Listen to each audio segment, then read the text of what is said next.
Time being 9 o'clock on Thursday, July 20th. I'd like to call this meeting to order of Kane County's Public Service Committee. Clerk, please call the roll. Combs, Comes here. Lewis, Here. Surgis, Tepe, Steppy here. Williams, Young, Young here. Sanchez. You have a quorum in the room.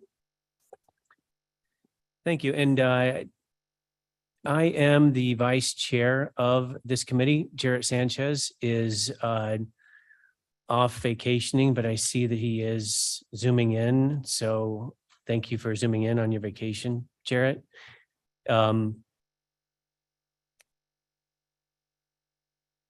We do have, I believe we have no remote attendance.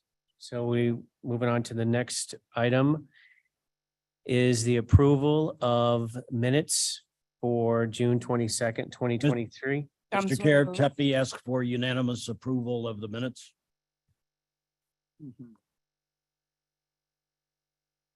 Is there no objection?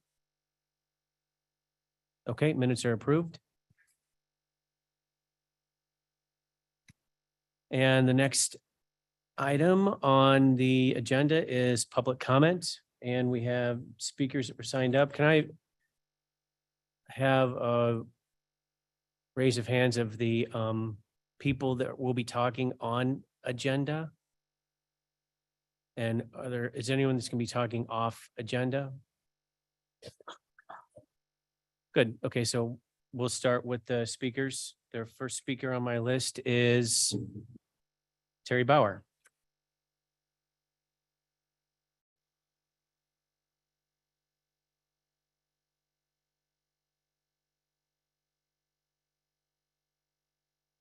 Good morning, everyone. Last month, newspaper commented on the group of people that was labeled indoctrinated sociopathic CNN watchers by Mr. Cunningham, the Kane County clerk. This group has been objecting to the $2 million bribe that was given to the Kane County clerk's office. This group has also been concerned about the shutdown of the election totals that occurred around 9:30 p.m. on April 4th, where the number of votes were greatly reduced after the election site went back online around midnight. We are told this was because of a human error that caused an 8,500 vote swing because someone pressed the wrong button. Oops. The indoctrinated sociopathic CNN watchers believe that the $2 million award from the Alliance for Election Excellence is dark money. The Oxford Dictionary defines dark money as follows: funds raised for the purpose of influencing elections by nonprofit organizations that are not required to disclose the identities of their donors. The Alliance targeted Kane County for this bribe in order to influence and direct them. The Alliance does not disclose its donors, and the attorney for the clerk's office stated that the money was donated by Silicon Valley billionaires, which means mostly Mark Zuckerberg and his friends. And while that may cause you great concern, I am not concerned one bit, because I totally trust those Silicon Valley billionaires with our local Kane County election, because billionaires are always in touch with local people and they always understand our values. Right. It doesn't bother me one bit that the Kane County clerk's office had dozens of emails sent to them asking, begging, impeaching, imploring the Kane County clerk employees to set up a meeting to be evaluated by the Center for Tech and Civic Life, because no, that's not a big deal. After all, CTCL stated that they are a nonpartisan organization. So what on earth is the problem? I am pretty sure that all 10 counties in the US that were considered for this bribe, that were targeted, had dozens of emails sent to them to convince them that they were worthy of this bribe, award, begging them to allow Alliance and CTL to come and evaluate their office, the Kane County Clerk's Office, so they could be diagnosed as short on funds, and that Congress needed to allocate an increased amount of dollars to help all election offices across the county. Not important at all is the fact that 4 other U.S. counties rejected this award, and the fact that the U.S. House of Representatives has been working to pass a bill that bans states, cities, and counties from accepting all types of big money, such as Zuckerbucks. And Mark Zuckerberg is definitely trustworthy because he won first and second place in the recent Brazilian Jiu-Jitsu contest. So I trust him completely. In Kane County, we must know better because we accepted it without a single question. And we know that this award is legit because we have an official certificate that says so, made out to the county, proclaiming how nonpartisan CTCL has always been, even though they were responsible in 2020 for putting up numerous drop boxes in blue counties and very minimal drop boxes in red counties. Oops, but that must have been a coincidence. All of that doesn't matter because Kane County truly deserves a $2 million award for excellence in our elections because our election season is only 46 days long and was executed with only one little glitch that affected only 8,500 votes. Yep, Kane County knows better, so no worries.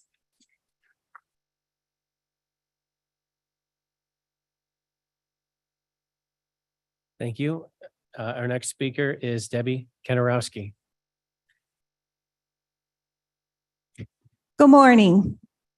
I know many of you are annoyed that we keep coming back to speak, which is why you limited the time for public comment.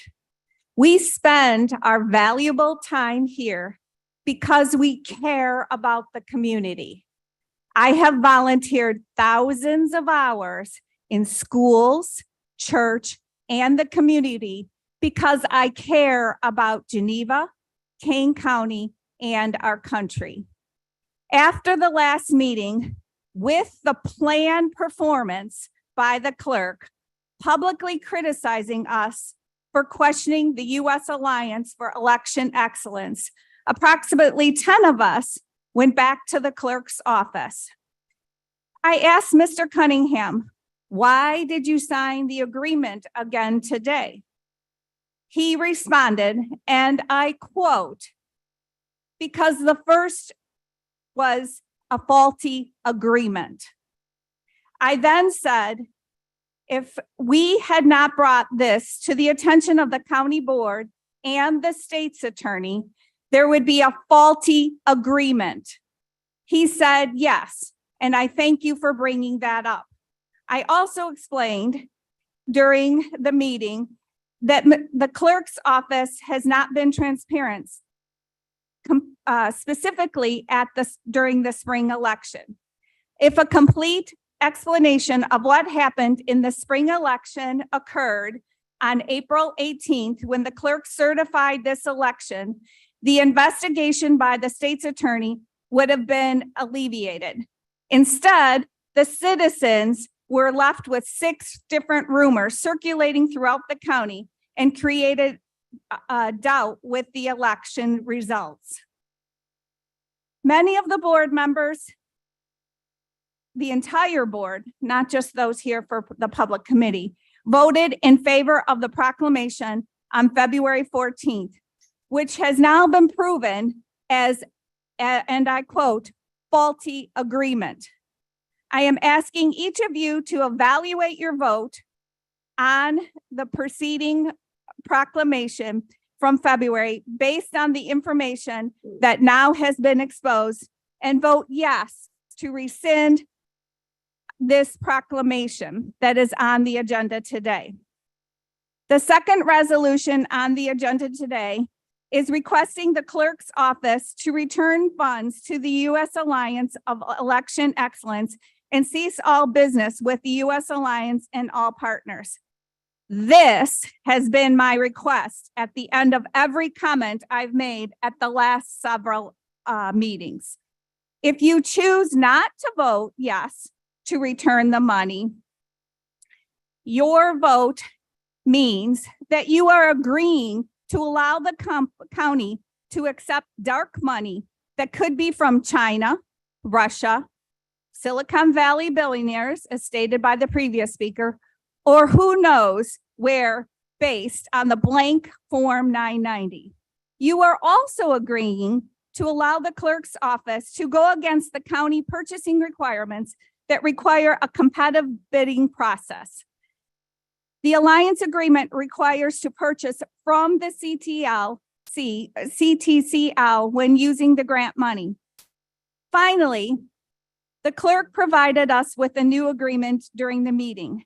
After reading this new agreement, the grant project states that it begins from June 14th, 2022. The agreement is actually dated June 13th, 2023. Could this be an error in the new agreement? Or does this new agreement go back retroactively to 2022? Based on these comments I have made over the last months, I am requesting that you vote yes to return the money to the Alliance. Finally, the request for $8.8 million for equipment is absurd. My response is that at the last meeting, the clerk mentioned paper ballots. Why do we need machines and why do we need to spend $8.8 million? Furthermore, if the clerk does not keep the Alliance money, the office should have that reduced by the $2 million. I am requesting that you vote no to this resolution and to increase the clerk's budget. Citizens are asking for fair and transparent elections. Thank you.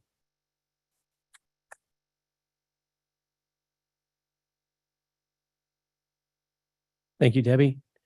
The next speaker is Ruth Kuzmanek. Okay. Let me begin by thanking all of you for giving up your time to listen to us. Greatly appreciate it and appreciate your service. My name is Ruth Kuzmanek. I've lived here in Kane County all of my adult life. I'm a career educator, teaching in various positions at various level, other than elementary, won't go near elementary kids, except my own. Full disclosure, I did run for county board. I lost to Mr. Shepro. And yes, I concede, I actually did lose. The election was not stolen from me.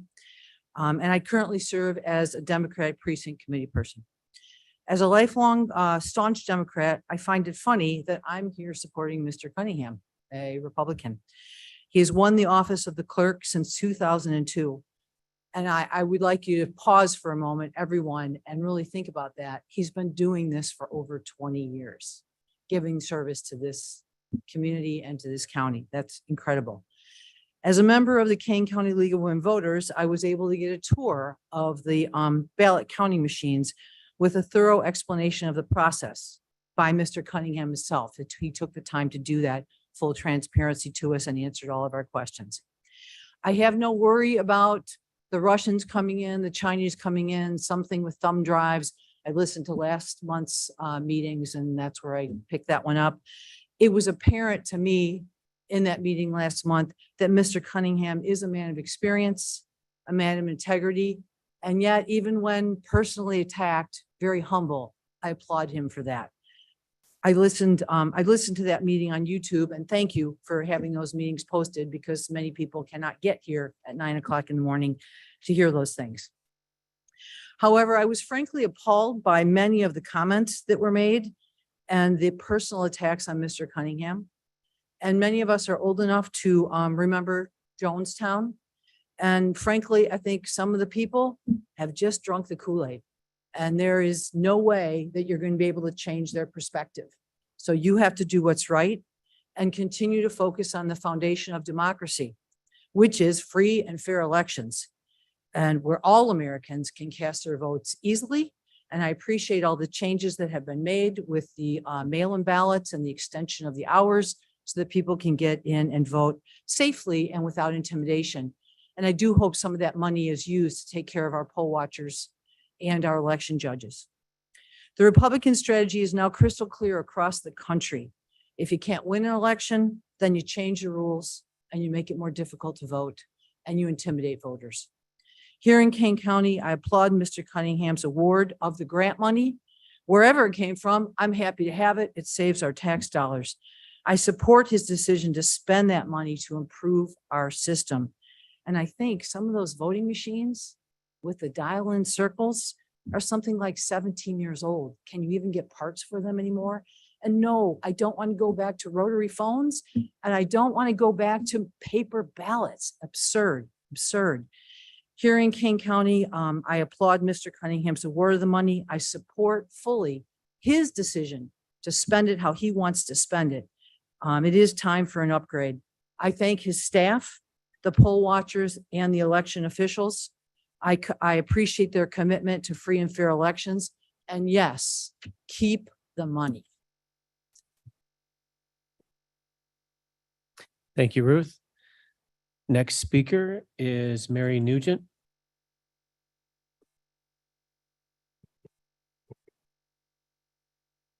Hi, my name is Mary Ann, and I have lived in this county for 37 years, and I too would like to thank all of you for your service. Mr. Cunningham has the authority to use this grant money as he sees fit. He is an elected official whom I personally trust. However, if some of the attendees in this room do not trust him, then their power comes in not voting for him in the next election. If these attendees believe elections are not fair, then please show me the data to prove that. Just saying it and even believing it does not make it a fact. Let's call this opposition just what it is, the attempt to suppress voting. It is a movement that is happening across the country. It does not represent every member of this county as previously reported. There has not been a survey to know how much of the county is in favor of voter suppression, as there has never been any data collected to support the opposition's claims.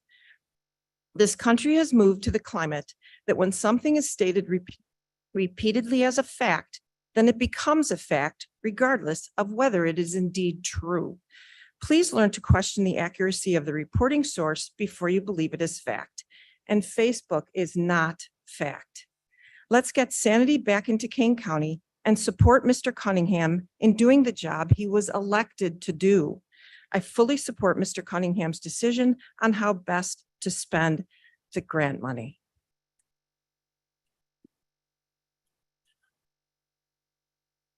Thank you, Mary. Next is Ken Zitko.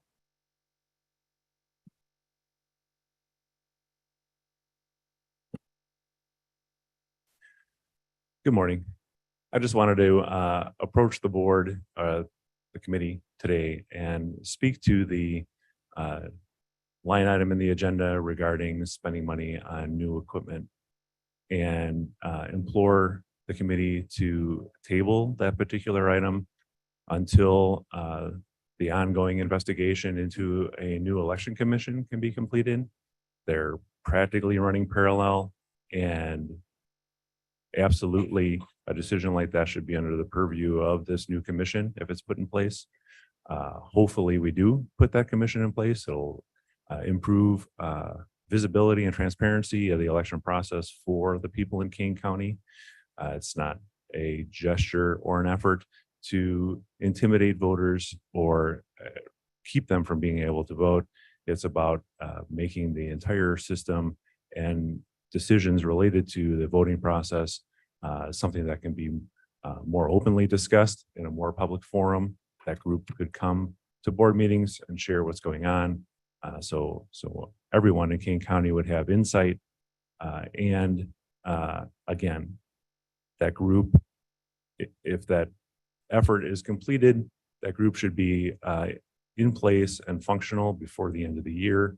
So handcuffing them to a system that we just talked about, our existing system is 17 years old. We buy a new one, we should count on it being around for about 15 years. So we're gonna buy that thing just a month or two before we put people in place who would then be responsible for managing it. It just seems entirely out of order. So I see we have a few people missing from the committee today. So seems like a confluence of concepts here, missing people, ideas are being presented out of order, approvals are being presented out of order. So I'm just asking you to take pause and instead of rushing through a decision that's an $8 million decision, that maybe we table that idea and allow that conversation and discussion of the commission to be resolved and then move forward from there. That was it. Thank you.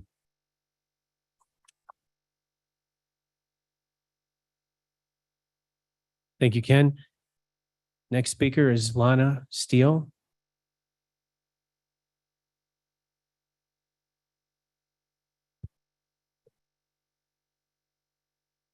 Good morning, and thank you all for all that you do for the county and for the citizens of the county. It's a lot of work that you do, and we appreciate that. I'm speaking about agenda item 12B and C. My name is Lona Steele. I live in Geneva, and I'm the first vice president of the League of Women Voters of Central Kane County. As many of you know, the League of Women Voters was formed in Chicago 103 years ago as the 19th Amendment was passed. We are a nonpartisan organization. For over a century, our main goals have been to register citizens to vote and to educate voters and to provide accurate information about issues and candidates. We have worked closely with the Kane County Clerk's Office to provide voter registrar training, to educate ourselves on the current voting system, and to assure that this county has election security and integrity. We have high confidence in the officials and the voting system of Kane County, of the Kane County Clerk's Office. We know that upgrading their system maintains its integrity.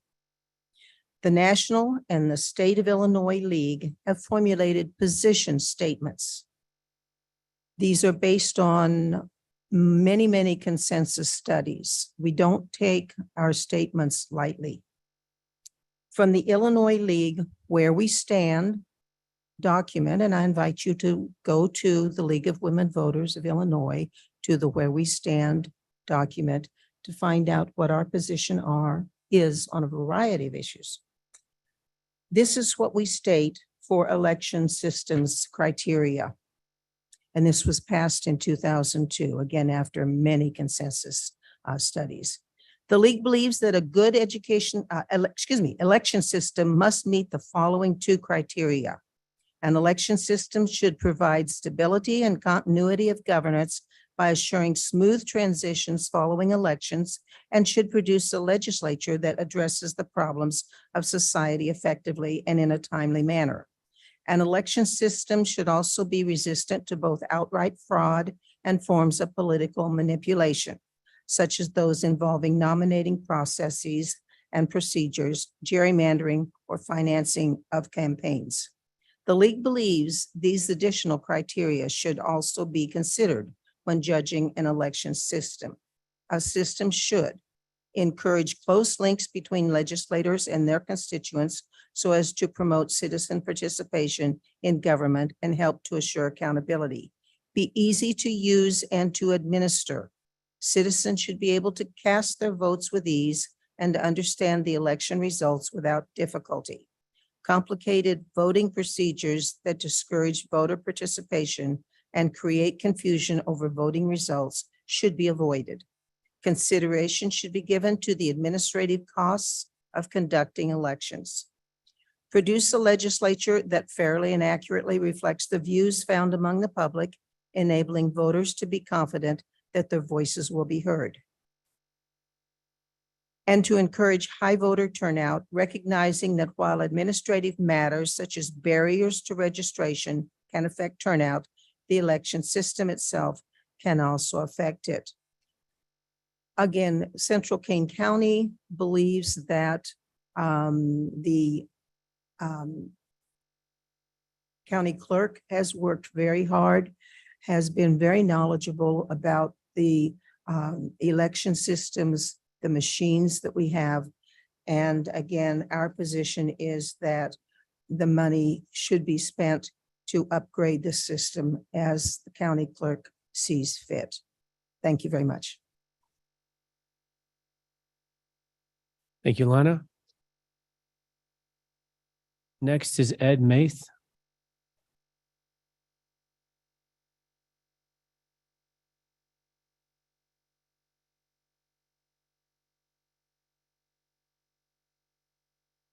Morning and thank you. If I could just repeat everything that was just said, it would be worthwhile, but be redundant, and I put some work into this, so you'll bear with me. Thank you for the chance to add to the record. My name is Ed Marth. I live in St. Charles. I'm puzzled about the objections being raised to improve voting security.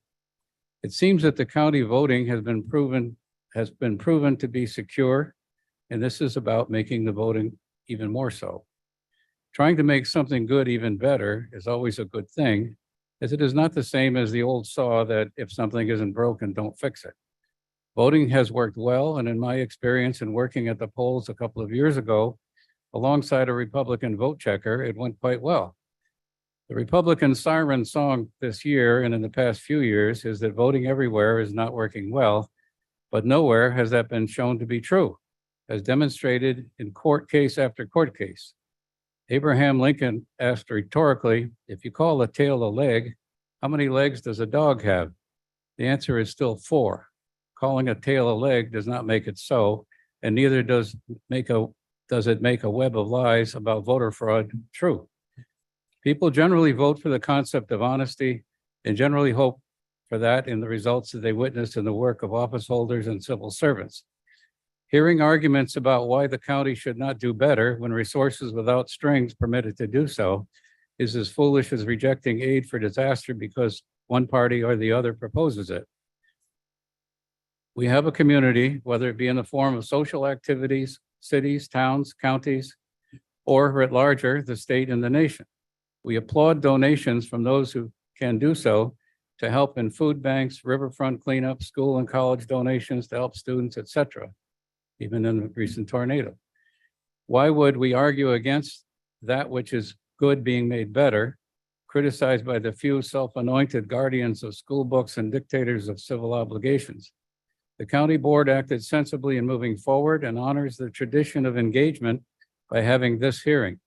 But wasting time, ours and theirs, is the only purpose of this shrieking foul by naysayers. Thank you. Thank you, Ed. Next on the list is Steve Brusewitz. Is that close? It's in the area. That's fine. Okay. As long as I know who you're talking to. Thank you for this opportunity to speak and have my voice heard. I appreciate that very much. I'm a big fan of democracy, and that means letting everybody have a voice. It doesn't mean that the loudest people in the room get to have whatever they want anytime they want it.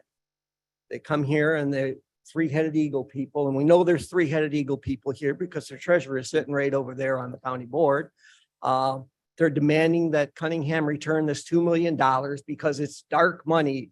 It's not coming from taxpayer voters, but they have also formed a PAC. The people in the three-headed eagles that are complaining about Cunningham taking money have formed a PAC. It's absurd. Our voting systems are certified by state and federal commissions, bipartisan commissions. They've not been proven to be faulty or hackable. I'm not a fan of the little spinning wheel thing we've got right now. And my understanding, looking at the Heart InterCivics website, is that what they're proposing is probably a lot better than that, a lot more usable, user-friendly, and understandable by the person voting. And that would be a good thing. This isn't about the ability to vote. This is about the outcome of votes that we're hearing all these complaints. Everything they've proposed, in-person voting only on the day of election. That means that if you've got a job that keeps you busy, you can't vote. if you've got children and two-income household, it makes it harder to vote. Doesn't mean anybody can't vote, but it reduces the number of those people that will vote.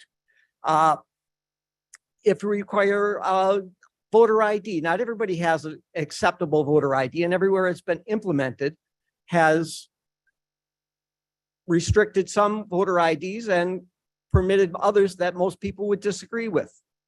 The complaint seems to be more about the outcome elections than the actual way we elect things. And I'm all for making it as simple to vote as possible. I applaud mail-in voting. I applaud same-day registration. I applaud an extended voting period. It makes a chance for everyone's voice to be heard, and that's what's really important in the democracy. Thank you for your time. Thank you, Steve. Next up is Larry Bettag.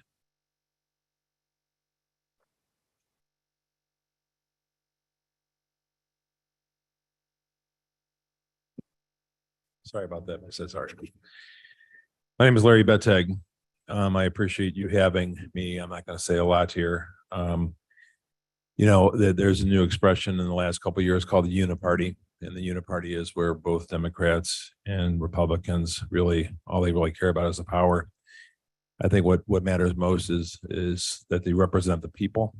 And, I don't believe that as we create this commission, that the people are being heard. When I hear Jack Cunningham come up here and say, I heard your prayers. I am the answer to your prayers. I find it to be anything except for humility. I took the same tour that the other person over there took. I took it with Jack, and there were a lot of gaps that were there. Plus, we don't even know what's in the machine. Machine's very, very big, very impressive, but we don't know what's in there. Fulton County, Georgia just switched to paper ballots in April of this year. They're saving the county over $250,000 and having same day results, not over extended 46-day period, which is just BS. Inside the machine, we don't know what's inside the machine. I'm not going to go on the whole Zuckerbucks thing. I know Democrats and Republicans both want fair elections. To say that he's good because he's been elected since he was 2002. Okay, let's take Castro. Let's take Mao Zedong. Let's take a lot of different folks. Jack might have started off good. I'm going to tell you, I think his wheels have come off.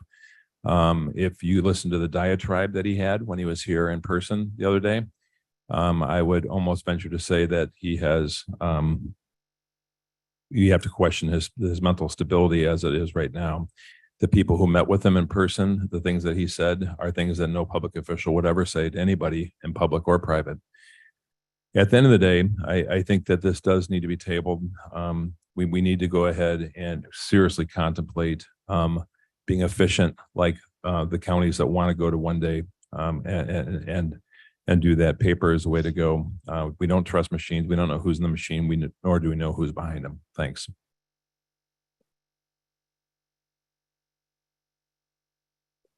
Thank you, Larry.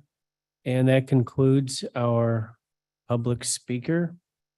If there is anyone that signed up or came late and wishes allowed. Okay, one more. Go ahead.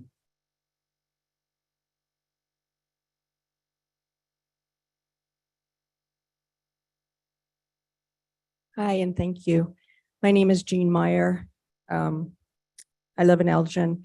I just listened to some of the comments, and I know just in the past couple of years how my credit card has been used, and I've had to cancel it a number of times. I'm very careful. I've had issues with bank accounts and people paying mortgages out of my bank account. And so we know that we live in a fallen world. We know that there is so much dishonesty.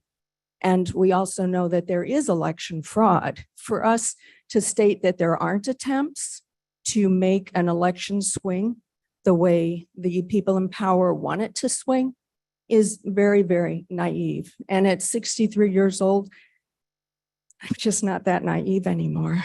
But democracy is mobocracy. And our founders gave us a republic so that we would guard against the mob. I talked about fraud, elections being certified by state and federal. If we look at history, and I was raised by a history teacher that was well educated, history repeats itself. And what we see is that there is a wickedness, people that would kill millions of people to have their own way. And people have not evolved to be better. I used to be able to ride to the store or on my bicycle when I was probably 8 years old with my friends. And I don't think most parents would consider doing that now. So if anything, our evil is more unrestrained. And so, yes, fraud is possible. And finally, I don't think, as having poll watched many times, that it's necessary to have 45 days to vote.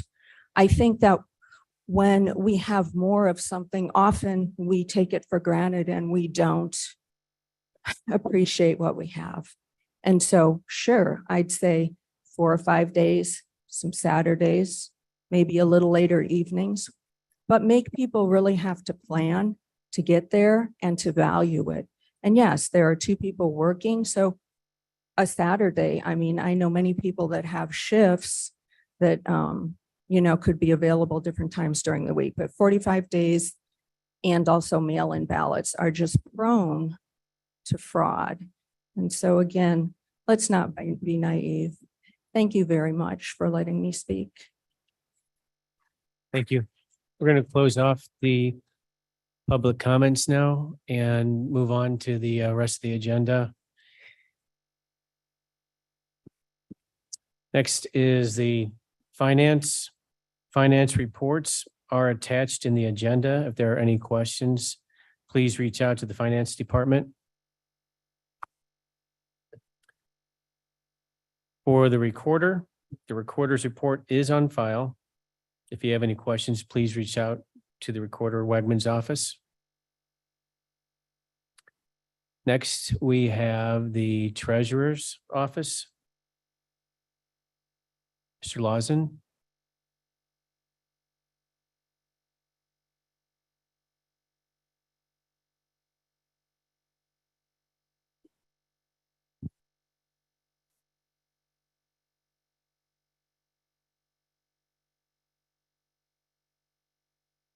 He's not here. Okay. Mr. Lawson's report. Oh, here he is.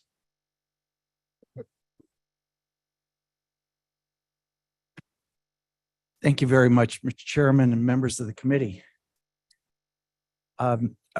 We've put our report on file. If you wouldn't mind, if you could go out of order. I brought the wrong stack of notes, and so I'm just in the next room. Let me go back, and if you wouldn't mind my coming back. I have some positive items that I'd like to share with the committee today. Would that be okay, Mr. Chairman? Yes, without objection, that would be fine. Is there any I'll objection? be right back. Okay. Okay, the next is Supervisor of Assessments, and Mr. Armstrong could not be here. He is in some class today, so he advised if there are questions to please come to his office. The Regional Office of Education is up next. I think it's on. Morning, everybody. It's hard to believe. Little closer to your. Oh, I'm sorry. It has to be close. Okay, Thank- it's we can hard hear to you. hard to believe with temperatures at 85 that we're looking at starting school soon.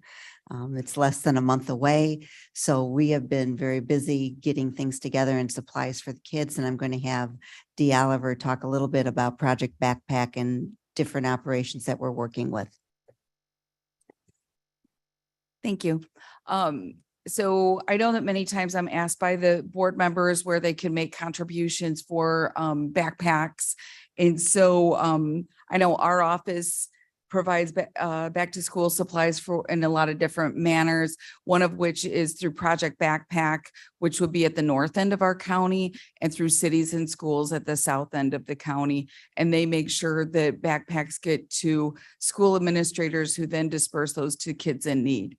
In addition, through our ALOPS and our many other alternative programs, we have school supplies that we keep at the office so that our staff can deliver those to students, whether students need those at home, to complete school homework or to have those in their school environment. Casa King County just recently held their back to school fair last night. I know there are a few of us that were able to attend. And it was a wonderful opportunity out in the garden, but they're also an organization that you can look at as needing donations. I would probably call them in advance to make sure we don't overload them. And the Child Advocacy Center would also be another appropriate location. And then all of our different shelters throughout the community will accept donations for the kids that come in throughout the school year. So just kind of want to talk to you about those opportunities, as I know many times I'm asked by you for those. Anybody have any questions? Thank you. The Project Backpack is something I'm familiar with, but a question in case any of us or our community members are interested in donating. Would a gift card, cash card be better served so that they could buy the supplies? Or should we give a gift card for a pair of sneakers or something similar? Yes, absolutely. If it's a gift card, that would be easier for the organizations to buy those supplies that we know are needed. Okay, thank That you. would be great. And if we were to go ahead and do that, should we give that to you? And then You you would can. disperse it? Yes, you can. And you can let us know, if there's a special organization you'd like to have it, or if through the regional office, we can do that as well. Okay, very good. Thank you. And I know Project Backpack also has a website that you can make cash donations as well.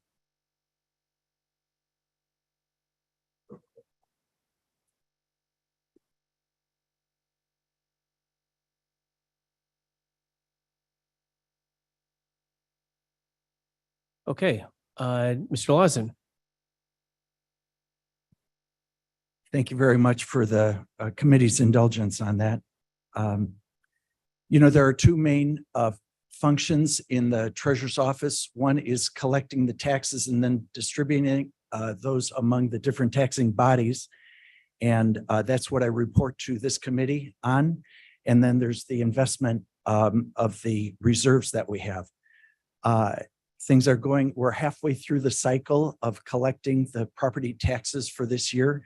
It's going well. It's quite a big project. There's 195,000 parcels. And you think processing 195 people's payments, it becomes a pretty big deal. The thing that makes that work well are the people who are on the staff. So, it's a non-controversial part of government to serve people. It's not political at all. It's just our staff is treating people as they desire to be treated. It's kind of old fashioned.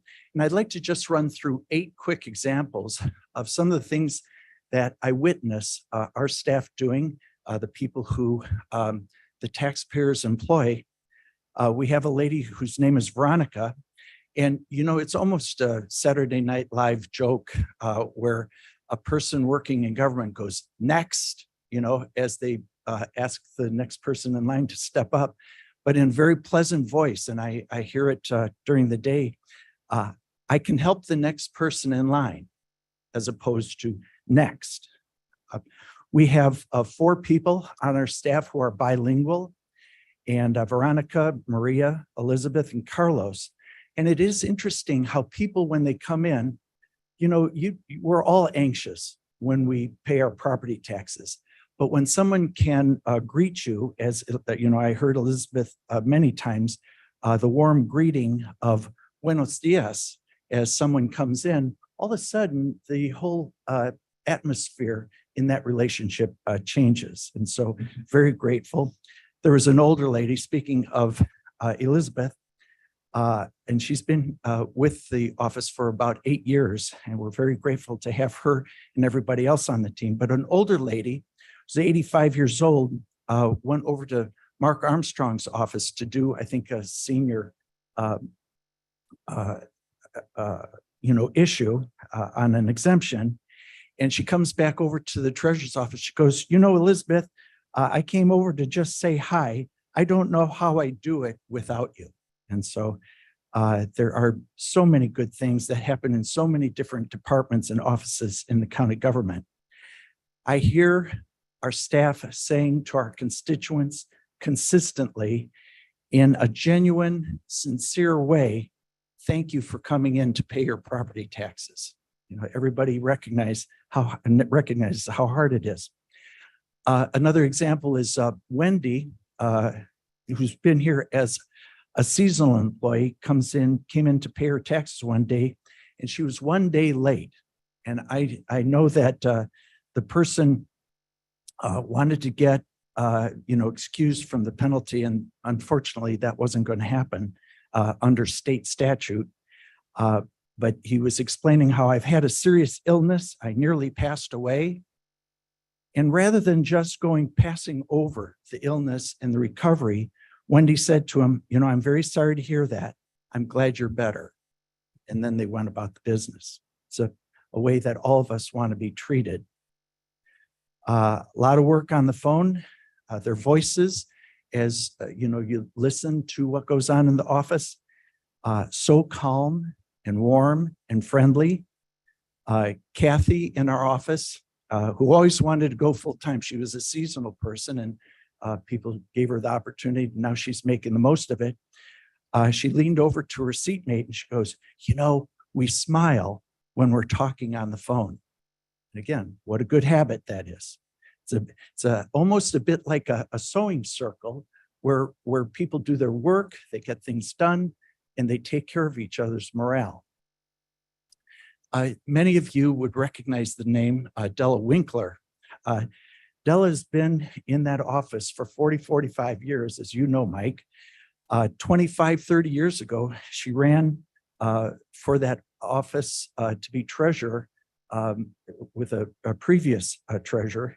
She is so steady and competent. And it's remarkable how many people come in and go, hey, Della, good to see you again. How you doing? And so she lives half the year up here in Big Rock and then half the year in Florida. Now, not everything is pleasant. We had a person who came in with $20,000 of cash to pay property taxes on 3 parcels. And he started to get animated because there are extra regulations when the amount goes over $10,000 in banking. And he didn't want to accept that we have to go through more work on that. Came out, went out to took the person out into the hallway so that we could have a conversation away from upsetting, all the people who work in the office. And, it was resolved okay. And just that was at the end of a day. The next morning, one of the first people who came in, he was very upset. And I'm back in my office, and I hit the voice is elevating. I come out, and actually it was with Veronica, who's a very strong, polite lady, but he made a very rude gesture, one that, nobody needs to accept. And Veronica was very relaxed in saying that she defended herself, but not being in an unpleasant way. But again, we went out to another office just privately, and I asked the fellow, well, would you sit down so we can have a conversation? And interesting, he would not sit down. In the end, we resolved the issue.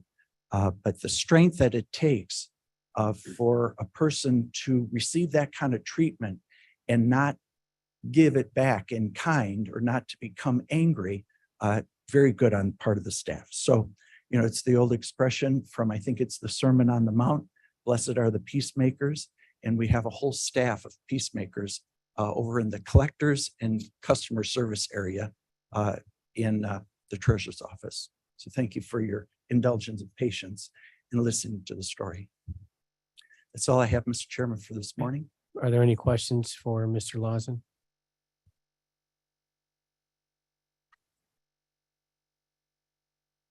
Okay, thank you. Thank you. Next up, Veterans Assistance Commission. Good morning. My report is on page 36 and runs through page 38 of your agenda packets. I'll be brief. Our claims velocity remains good. We're doing better than the state average. We're pretty happy there. Our claims inventory remains at an all-time high. We are managing well though with that. We've completed 480 benefits, claim benefit applications this fiscal year through May, of course. 1,800 forms completed to support that effort, and our veterans have received over $3.8 million in new benefits. That's dollars going into the pockets of veterans right here in Kane County. And to conclude the report, I'll just say that we've ramped up our outreach efforts again. Over the next few weeks, we have several outreach events, including a Illinois Joining Forces Regional Summit and Resource Fair next Friday at Blackberry Farm in Aurora. We're participating in the Sheriff's National Night Out on August 1st. And on Saturday, August 5th, we'll be at the Hoffman Estates VA Clinic, which serves Northern King County as part of the National VA's effort outreach effort called the Summer Vet Fest. With that, I'll be happy to take any questions that you might have. Mr. Chair, Gums. Yes. Gums here. I just wanted to let you know that I speak to veterans regularly and they're always very, very happy with you and your services. So I wanted to pass that forward to you. Thank you. We have an excellent staff who Yes. really cares deeply about our veterans. Thank you. Thank you. Okay, next we have the clerk's office. Before there's a presentation, Mr. Pollock, if you would want to present your report.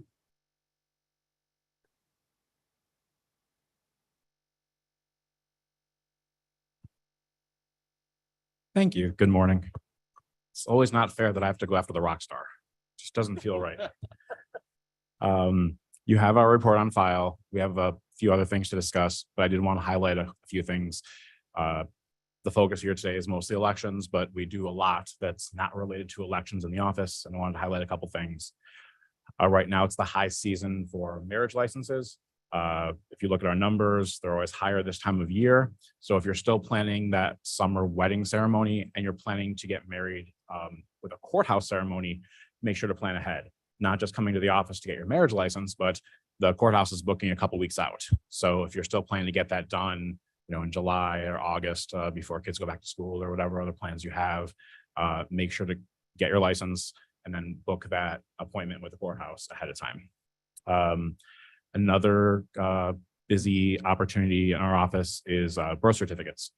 As kids are going back to school and parents are registering the kids, they need birth certificates. So if your kid's starting a new school or needs a birth certificate for whatever reason, don't wait till that last minute in August to come in and be frantic. I need that birth certificate to go stand in line to register. Come in to get it now and save the time. We've talked for months about passports. If you look every month, we're ahead of last year, and last year was a record year in terms of our passport applications. It's a wonderful thing. It's a great revenue source for the county. We're glad that we can bring in that extra money for the general fund for our portion of the fee for the applications, as well as people getting their pictures taken with us.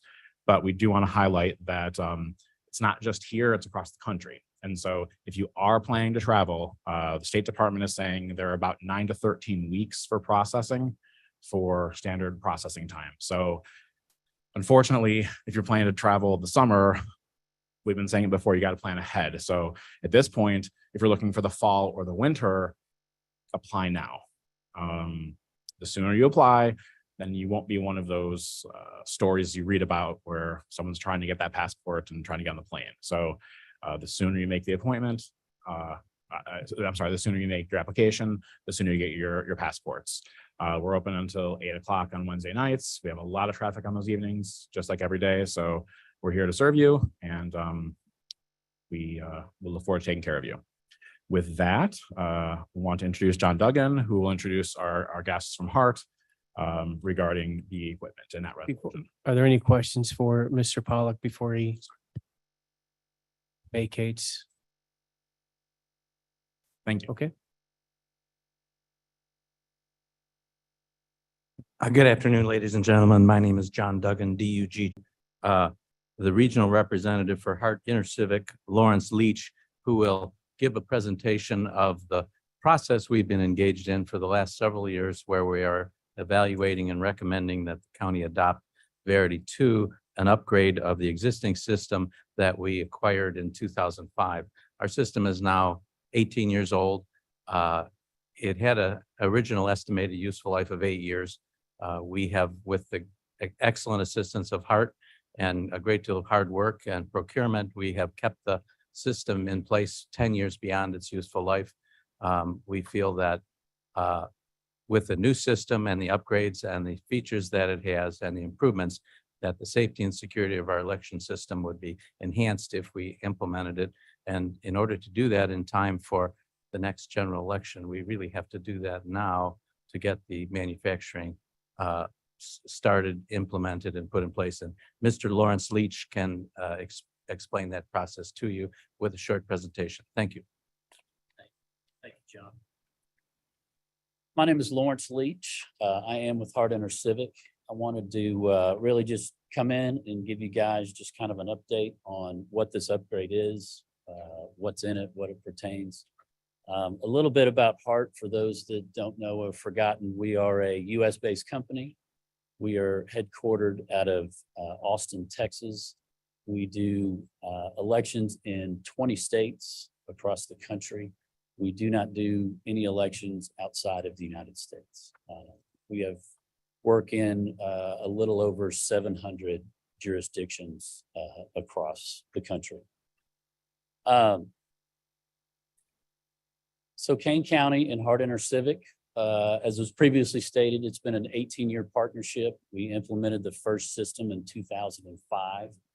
Since that time, we've conducted over 50 successful elections. But the system is getting old and it is really coming to end of life. The parts and pieces that you have now are still working, but getting replacement parts has become very difficult over the past couple of years. And that is really what's really stemming the need for an upgrade to the system. We would be updating the software. This is really the election management that we use for the election.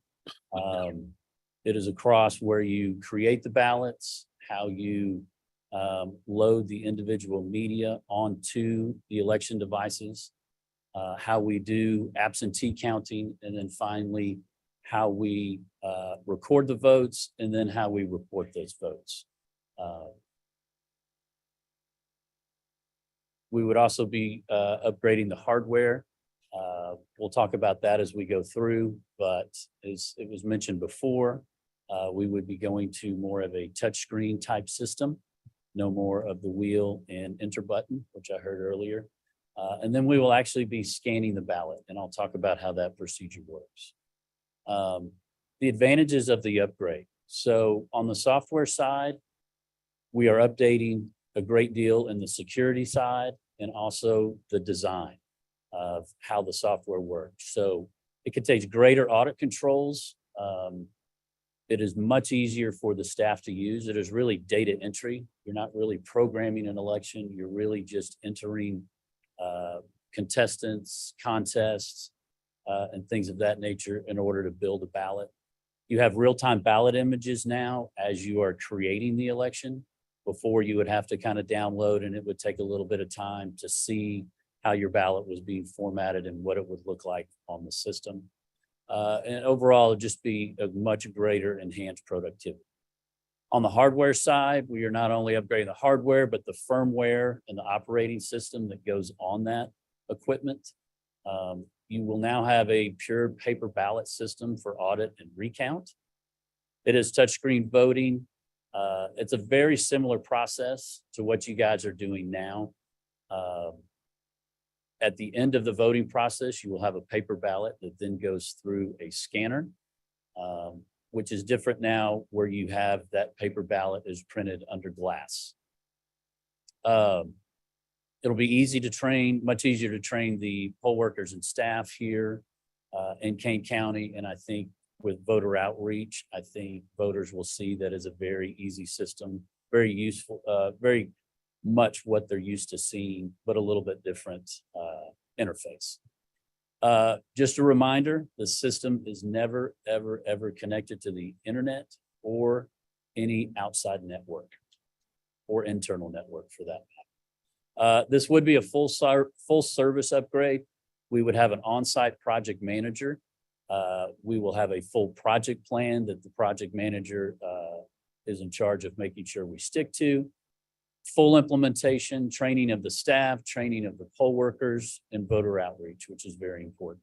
And then, of course, we would recycle the old equipment that we have. So the voter would check in at the precinct, just like they always do. They'll be given an access code, and then they will go into a booth, which will pull up their appropriate ballot style. They will do that on a touch screen, no more of the wheel and the enter button. Voter will make their choices on screen, and they will have a chance on screen to review that ballot. If there are any mistakes that they made, if they undervoted, they want to go back to a contest, they realize they didn't vote for, they would have every opportunity to go back and do that for second chance voting.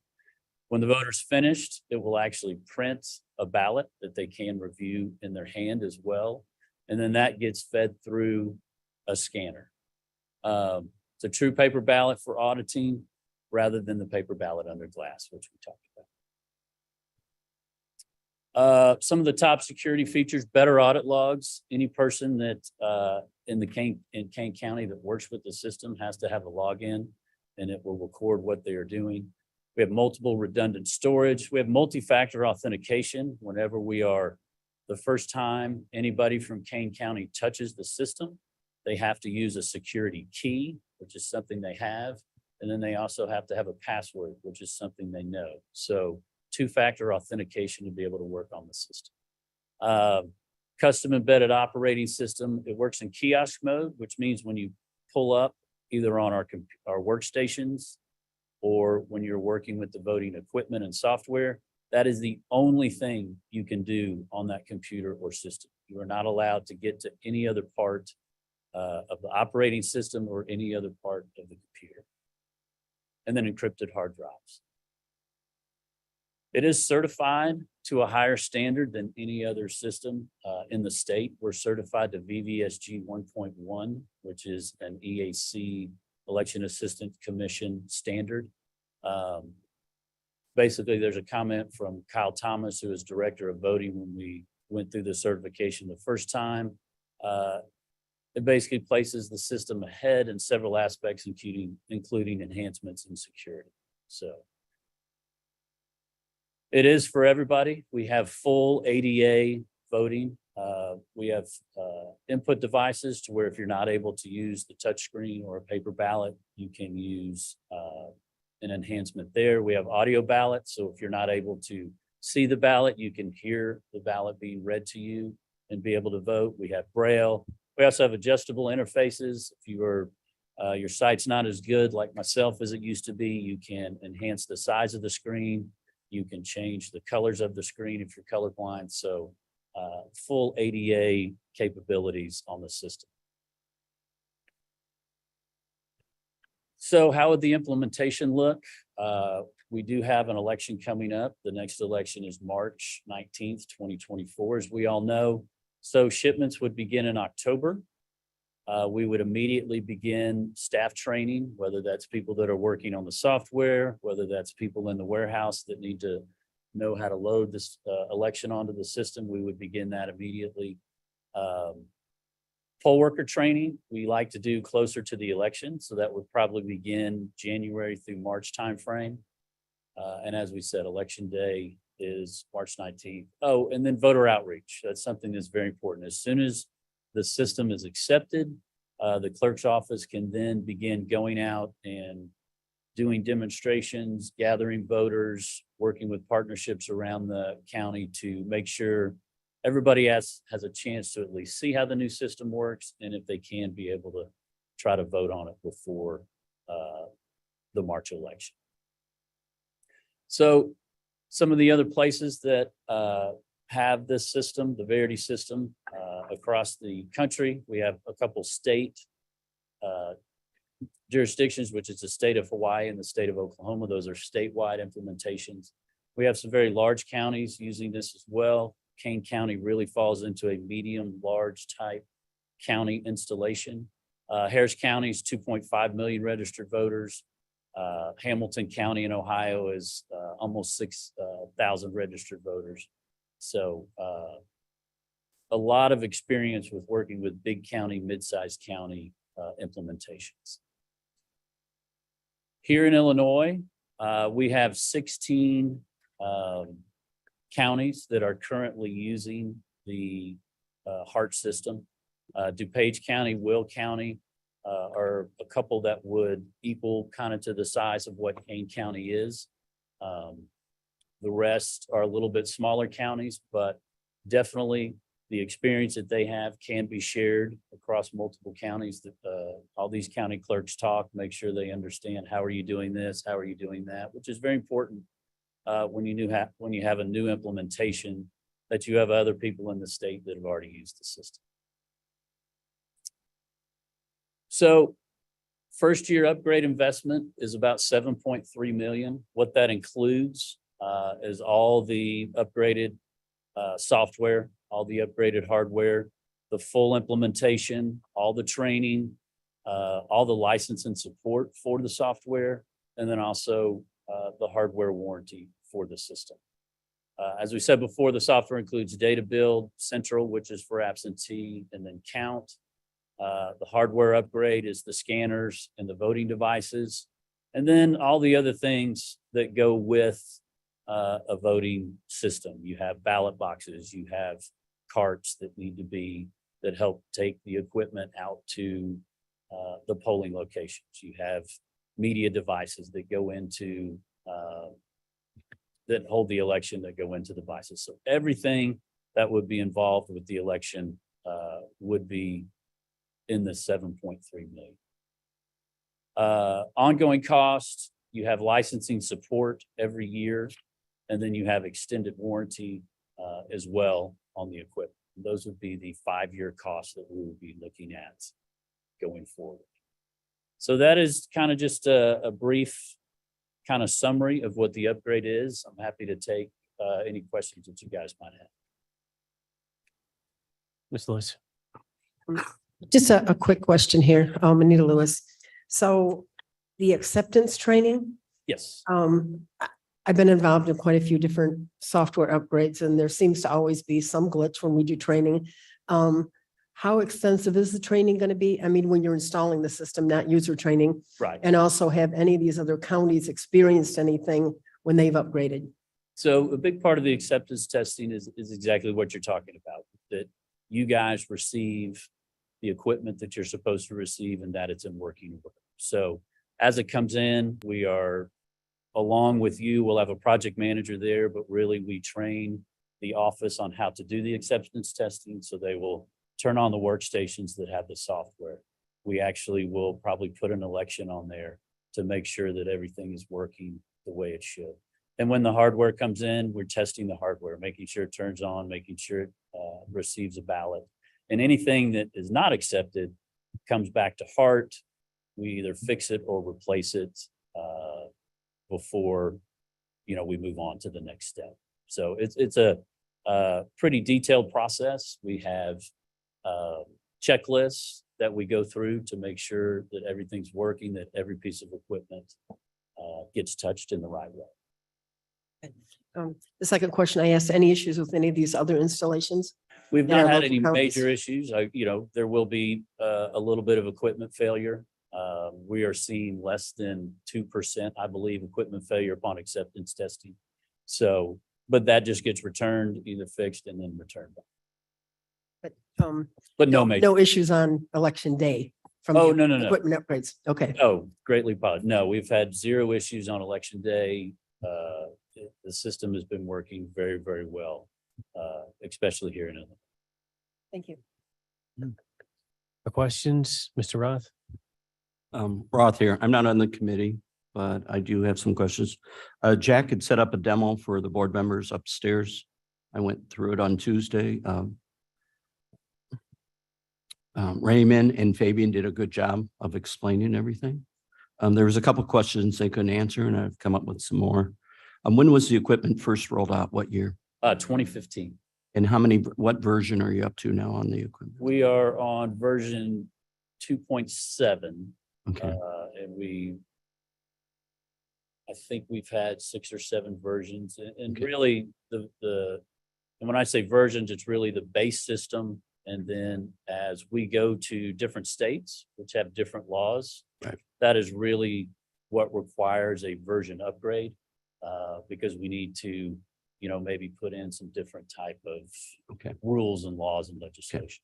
And then here's some of the questions I stumped Raymond on. How many candidates will fit on the page? They mentioned you can shrink the font, but there again, people that are up in age may not be able to read it. So Yeah, so it's really unlimited. So you can go 8.5 by 14 on the summary ballot, or 8.5 by 11, or 8.5 by 14. okay, and they didn't mention that, so you have a bigger ballot. Right. So we have had instances where you might have to go to a 2-page ballot. The system has no issues accepting multiple pages. It would be set up to know that it's supposed to receive multiple pages and it would alert a voter if only one page is inserted. So you're not set up to print back to back? Front and back, no. No, okay. Okay. Not on the system. Okay. Another question regarding battery UPS. Is there a certain requirement? I know we have existing battery UPSs. Yes. The response I got, they weren't sure if those would work for us. They would work for the system as well. They also have battery backup within the system. Okay. So what's the estimated time that we could run on battery if the electric went out? It's a minimum of 2 hours, and really it's a function of how much the system is being used. If someone is just, if it's a big polling place and it's just being hammered, you're going to have less battery time than you would previously. But you, at a minimum, you're going to have 2 hours of battery backup. And national studies have showed that power outages don't usually last that long unless it's a whole lot of bigger issue going on in the county. And that's true. What's the estimated life of the hardware? So we're estimating the hardware between 10 and 12 years. Okay.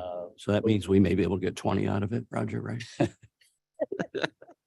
And then the average rollout time, I mean, you publish what, our rollout time, what's the average? Because, I mean, there's not a lot of months between the time we start and the time the election. We generally would prefer 3 to 6 months to do a complete rollout, which we're well within that. Okay.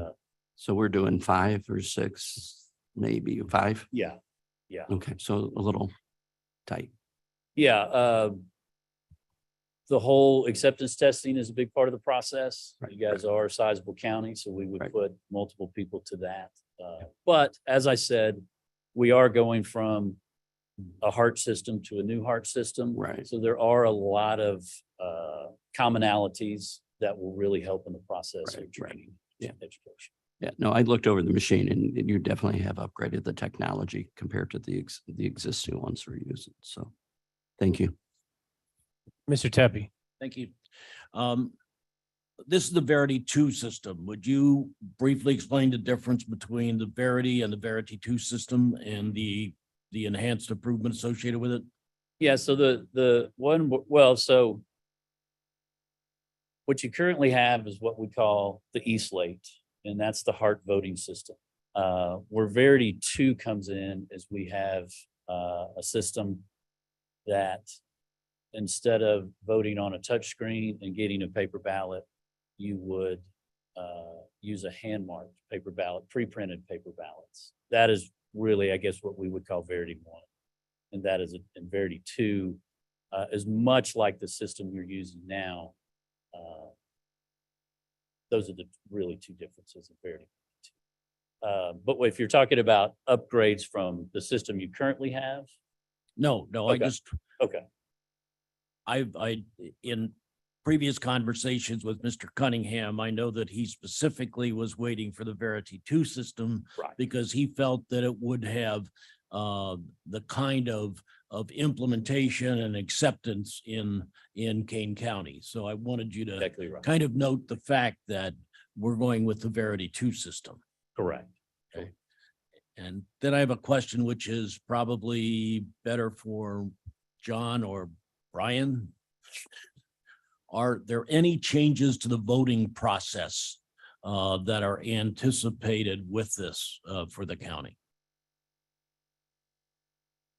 I don't believe there are any changes in the process because what we are primarily doing is complying with state law, the state election code. The schedule is not determined by the process. The process has to adapt to the schedule, that the statute requires. So we will have the same early voting, the same election day voting, the same mail-in voting, the same absentee voting, the same military voting processes. We feel that this new system does a better job with the disabled assistance voting.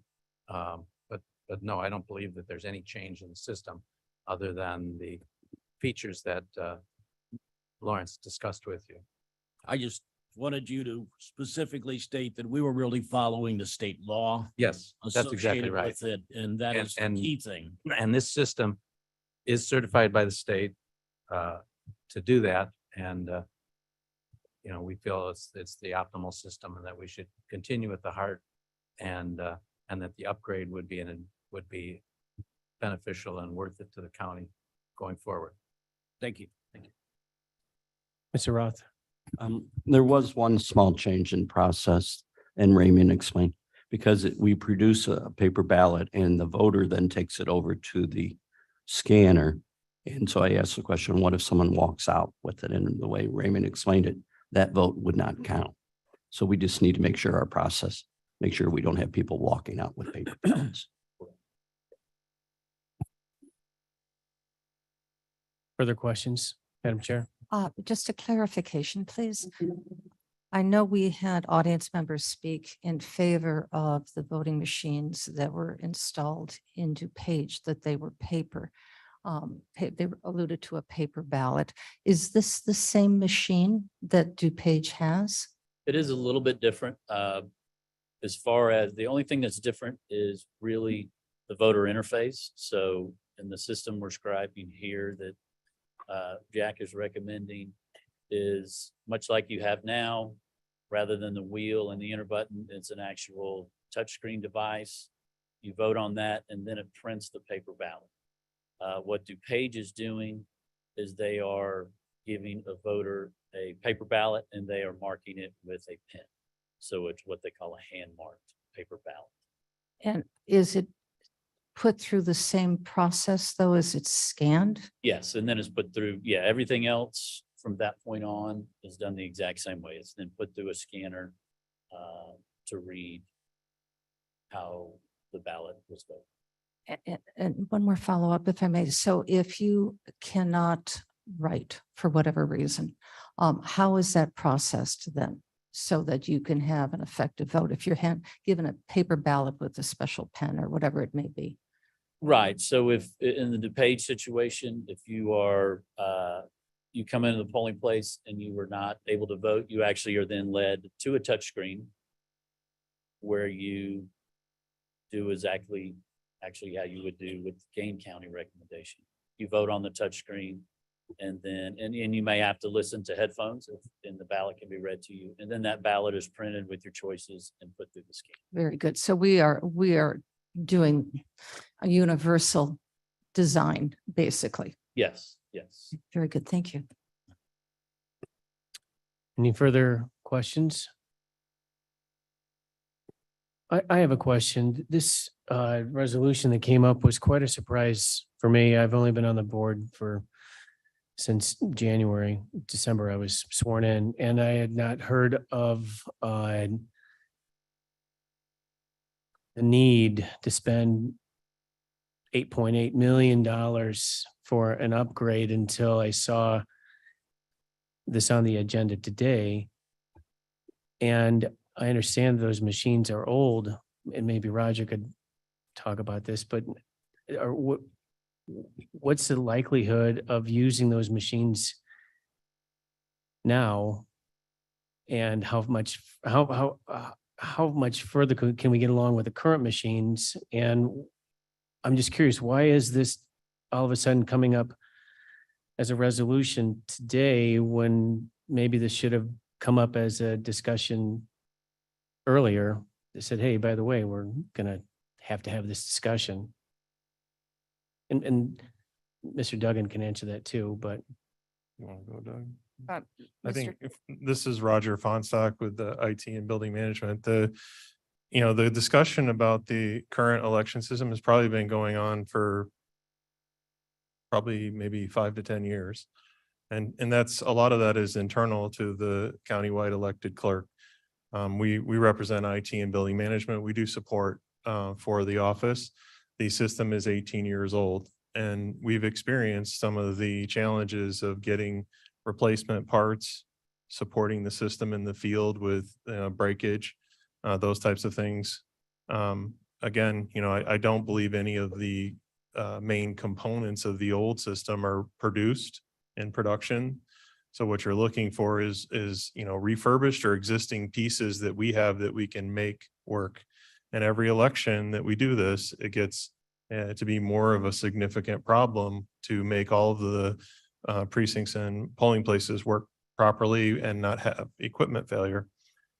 When the equipment fails, you have kind of this urgent, crisis going on that has to be repaired or replaced, and there's not equipment. So what ends up happening is they'll shut down and reduce the amount of equipment in a polling place. So you can go from 7 to 12 voting systems down to, 5, 4. I mean, it can affect the ability of people to be processed. That's part of the issue.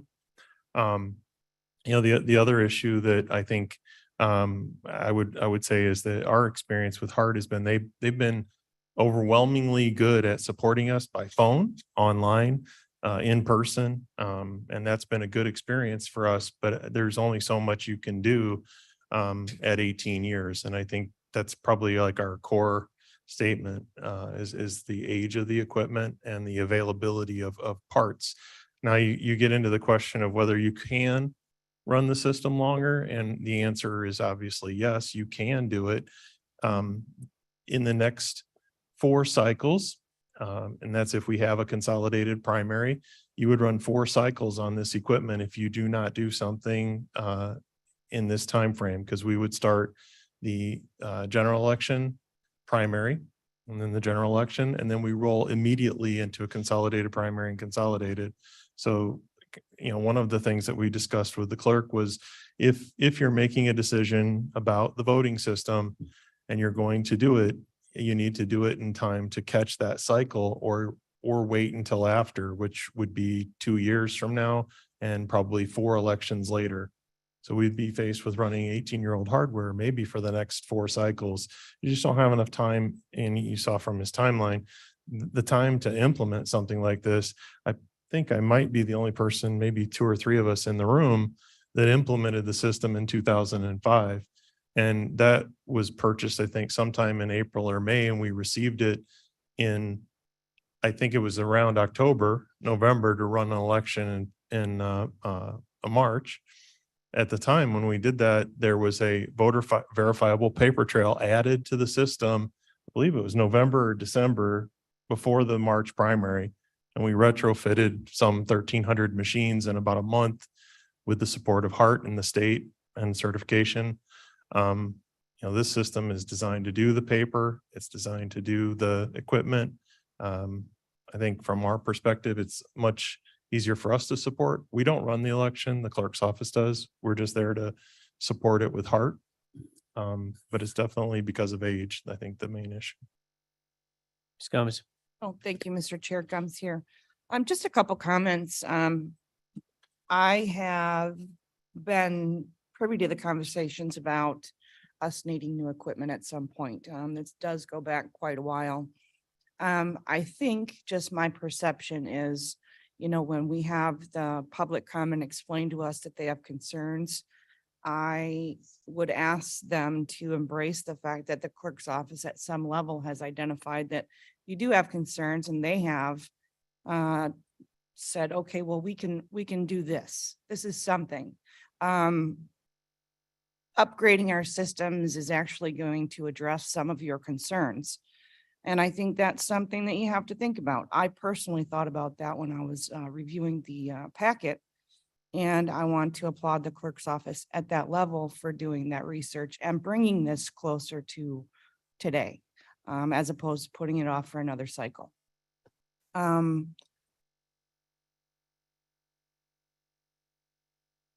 That's all I got on that. Okay. Mr. Roth, sorry. I came up with one more question, Roth here. Roger, there's no need for, or maybe you can, there's no need for any customization on any of the equipment, correct, for us? No. Okay. Because that would add a high risk if we did. Thank you. Ms. Lewis. Yeah, since this is not a budgeted item, what's the funding source going to be? I can answer that.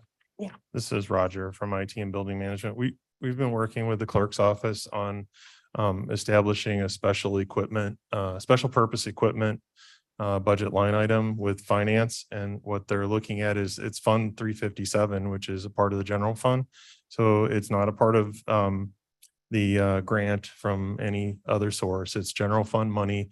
Part of the money that was made up from that fund that's being transferred from 357 was from the some of the reimbursements from ARP that became the county's funds.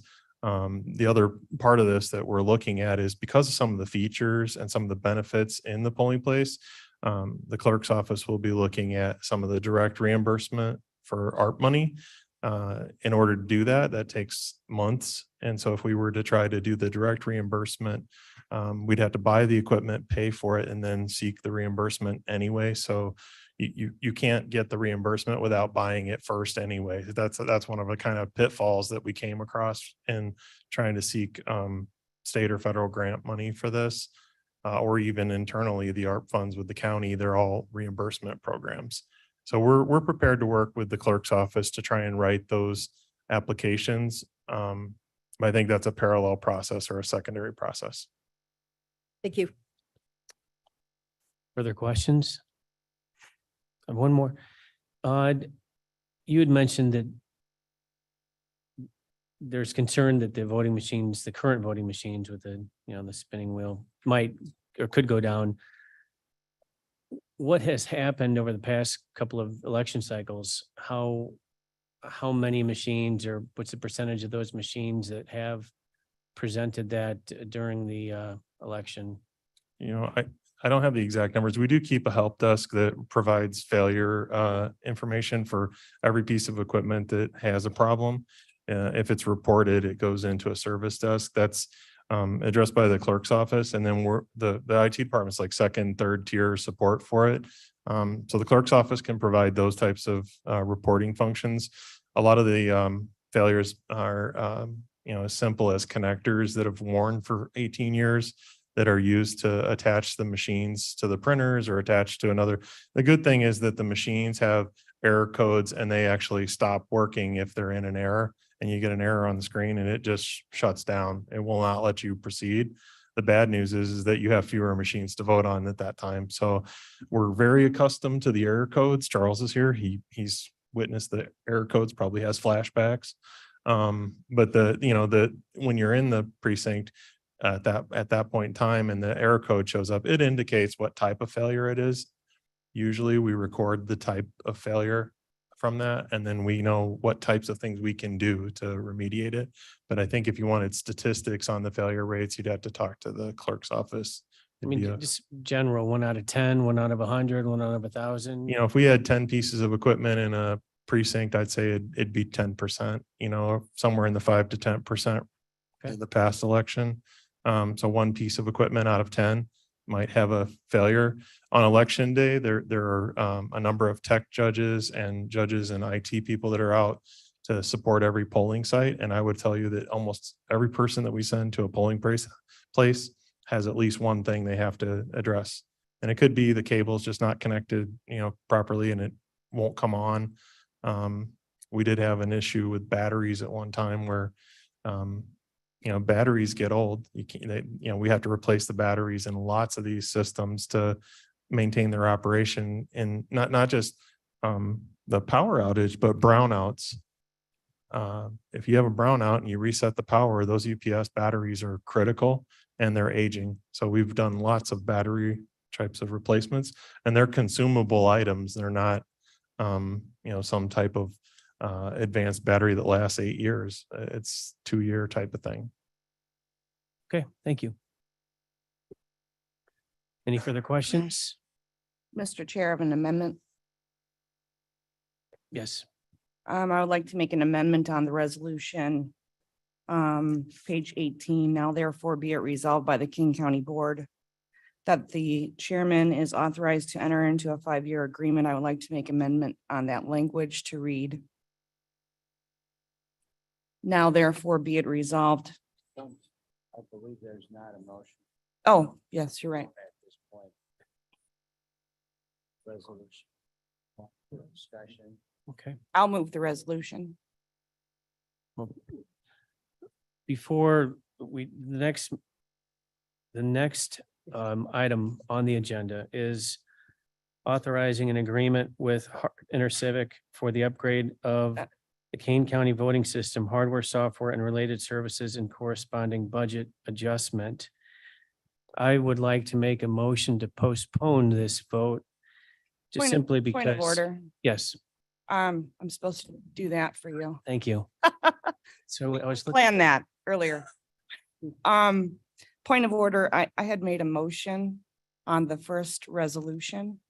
The first resolution is item 12C, I believe, correct? We hadn't brought it to the floor. 12B is. So we were at B instead. Okay. We're still on the. Just a presentation. So the chairman is calling the motion. My mistake. Would normally be, and yes, motions made. I make a motion to postpone this resolution vote simply because this is the first time we've seen this at this committee.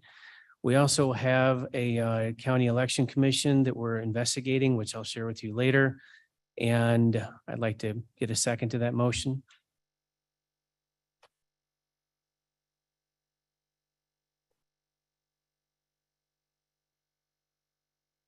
Okay.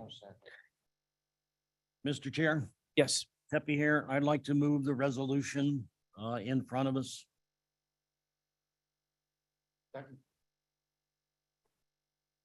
Okay. Did you have that? He's not on the. The deal wants it. Okay, let's have a Wait a minute. discussion.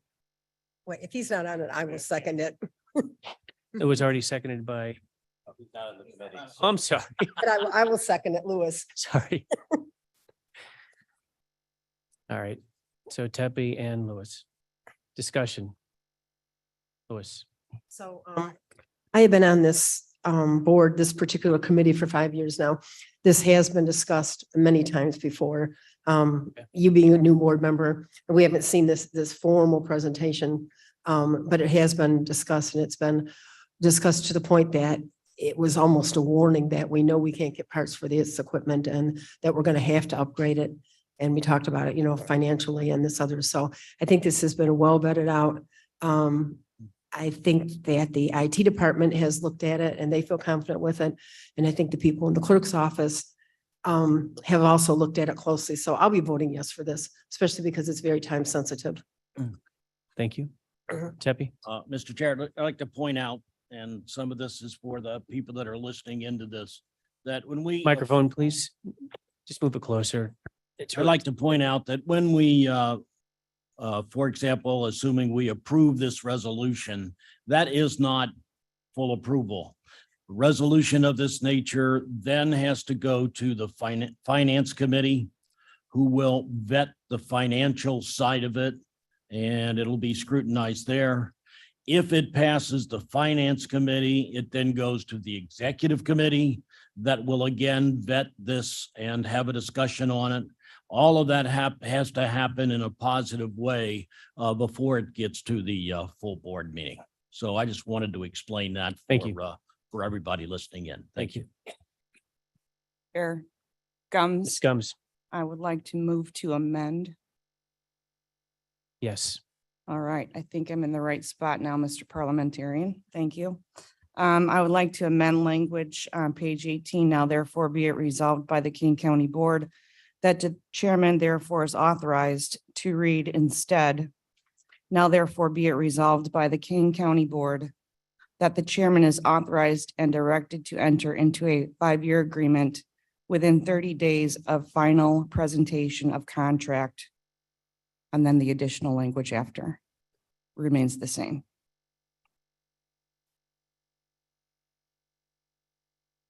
I'll second it.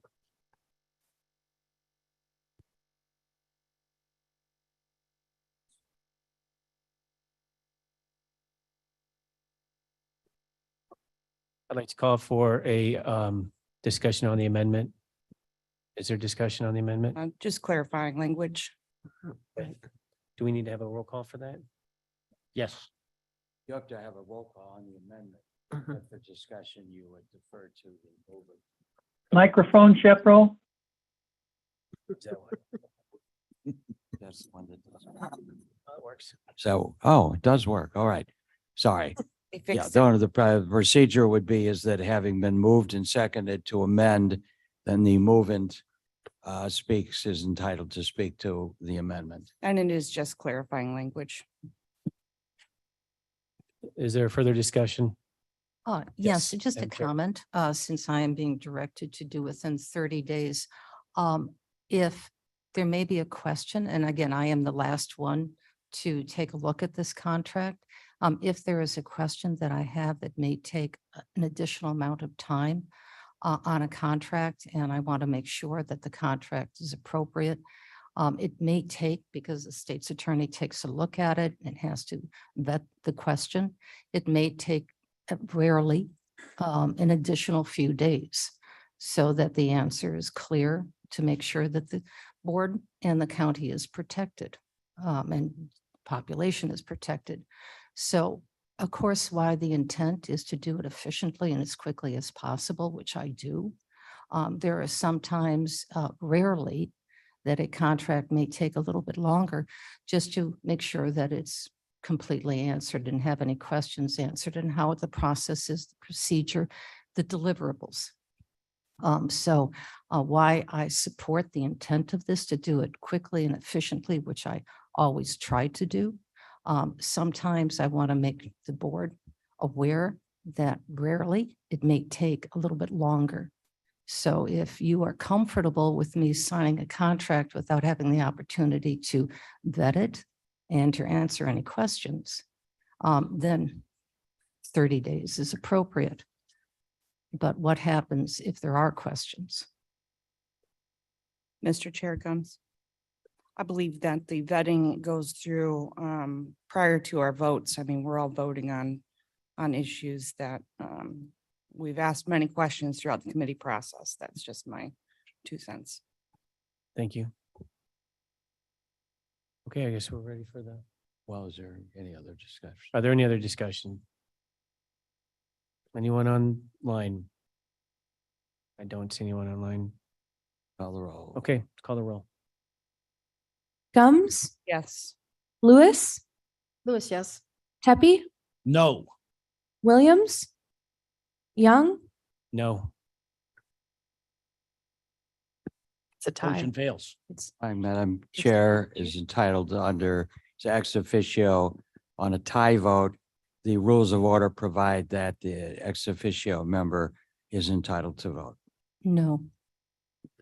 Does not pass with 2 yeses.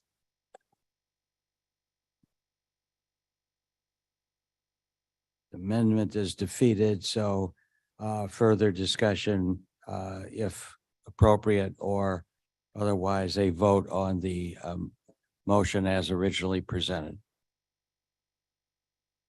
Mr. Chair, Sanchez here.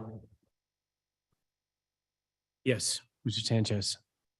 Thank you. Just a quick question, and it might be for Mr. Leach to answer. Just what is the plan if the ballots as they're printed, if something doesn't work, if it gets jammed up or there's some kind of issue, how is that resolved in real time so that the person's vote is still going to count?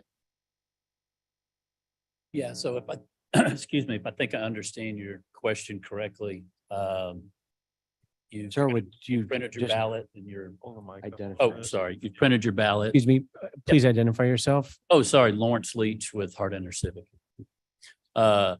If you've printed your ballot and you're putting it through the scanner, and let's just say there's a paper jam or something of that at the scanner, the machine will immediately give you an error code and say that there is a paper jam, and it will tell you how to clear that paper jam. A poll worker will then do that. Once that paper jam is cleared, the system will be able to tell you if that ballot has been counted, because sometimes the paper jam could be at the very end of the process of the scanning, or it will tell you this ballot was not scanned and you need to rescan it. So there are fail safes in there for any type of paper jams and that the poll workers can easily manage. I think that answers your question, but happy to give you more. Mr. thank Sanchez, you. does that answer your question? Yes, it does. Further discussion?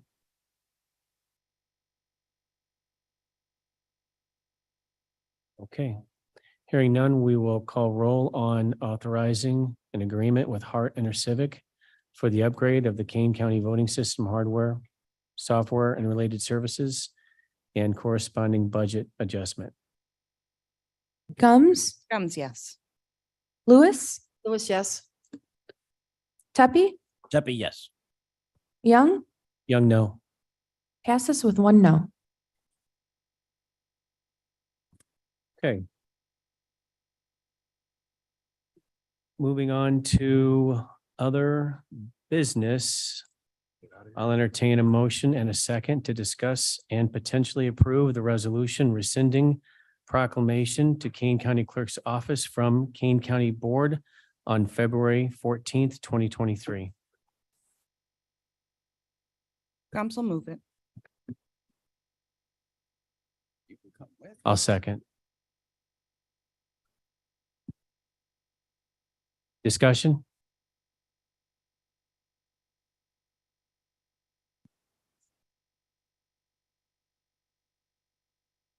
Okay, I'll start this discussion. This was I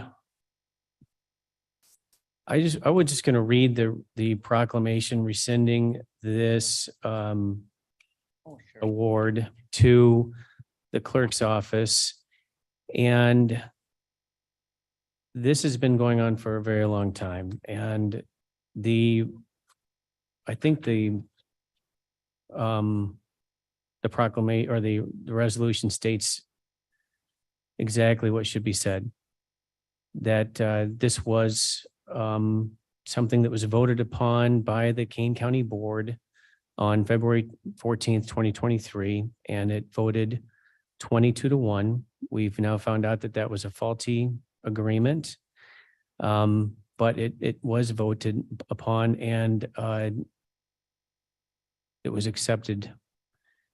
The other line item is, again, from the proclamation where the Kane County Clerk's Office strives to be the most transparent, accessible, and secure election authority in Illinois.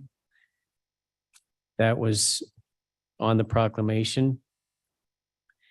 The tax form 990 that we've been talking about was included in the March 14th County Board agenda. It does show donations without naming the contributors. And by definition, we have talked about that. That is dark money. So you have no idea where this money is coming from. And the clerk himself and several people here mentioned it too, is that they really don't care where the money is coming from. And I do. I think that we should know where that money is coming from, whether it's Mr. Z or Mr. B or Mr. G. We should understand this. And It just hasn't been, that information has not been upfront. The other line item on here says, whereas the citizens of Kane County who have been attending county board meetings and public service committee meetings have lost confidence in the clerk's office. And that is true. And then you'll see that we are going to be looking to form a county election commission here very shortly, but these individuals have been coming to this meeting and they have been discussing and talking about their dissatisfaction of what's going on over the past couple of months. The next line item is that the clerk did, or not the clerk, but the state's attorney's office did do an investigation on the April 24 or the April 4, 2023 election, and there was nothing found, which was good news. So that was good, and she had looked into that. And then the next item is that there seems to be no real transparency from the election office. You have people show up, they don't have answers. We ask Mr. Cunningham to come and do offer his well, just give some explanation and talk to us about, hey, this is what's happening. That hasn't shown up either. So therefore, that is why I am going to be supporting the resolution to rescind this proclamation that was drafted and given on February 14th. Ms. Lewis. Anita Lewis, question first of all, since the full board voted on this, 22-1, do we have the authority, the four of us, to rescind it? Is that a question too? Yes. Yes, Shepro. At this point, this is simply would be a recommendation of the committee that would go to executive committee and then to the full board. Okay. So only the full board would have the authority to rescind an item voted upon by it. Okay, that's okay. Perfect. Thank you very much. Ms. Gums. Thank you. Gums here. A couple of things. I'm not going to support this, although I do respect the folks for coming and talking to us about some issues. I take issue myself with what my vote might mean. You really don't know what my vote means. Dark money is an icky word. Personally, I don't like it, but it's legal. Citizens United like jumps out at me. So yeah, I don't like it. However, I don't have any authority over an elected official. I also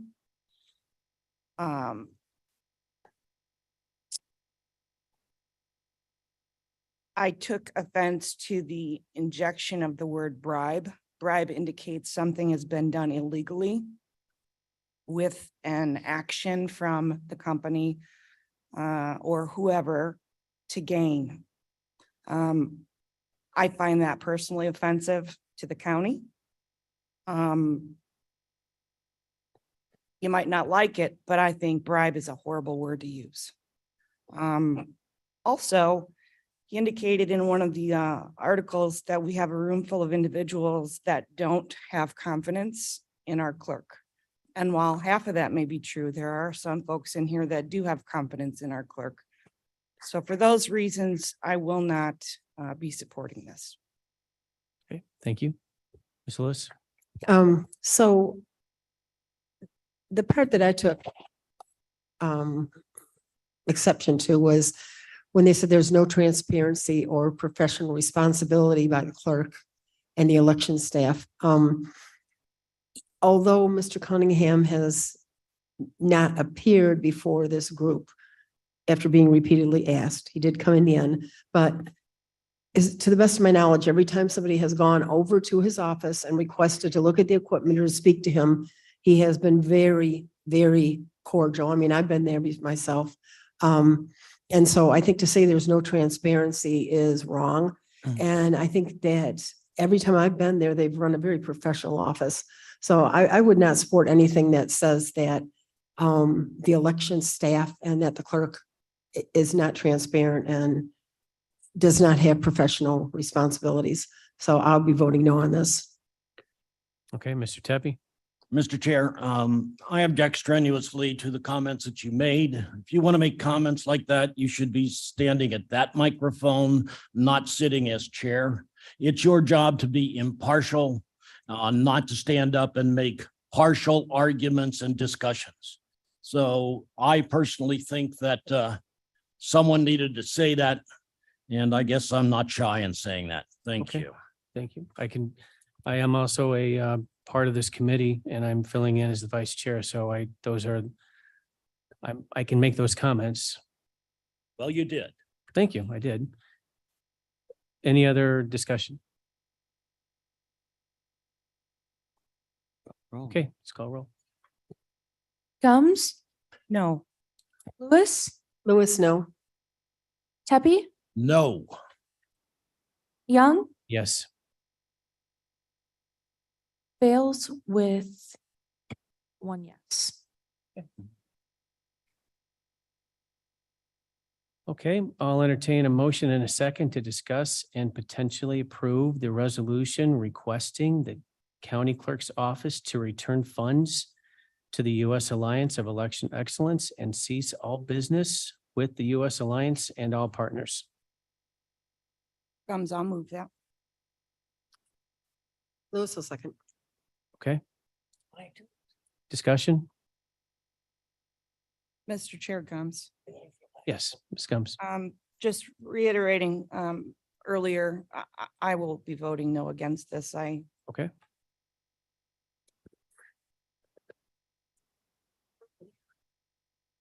Is that it? Yeah, that's it. Okay. Sorry. Ms. Lewis, did you have your hand up?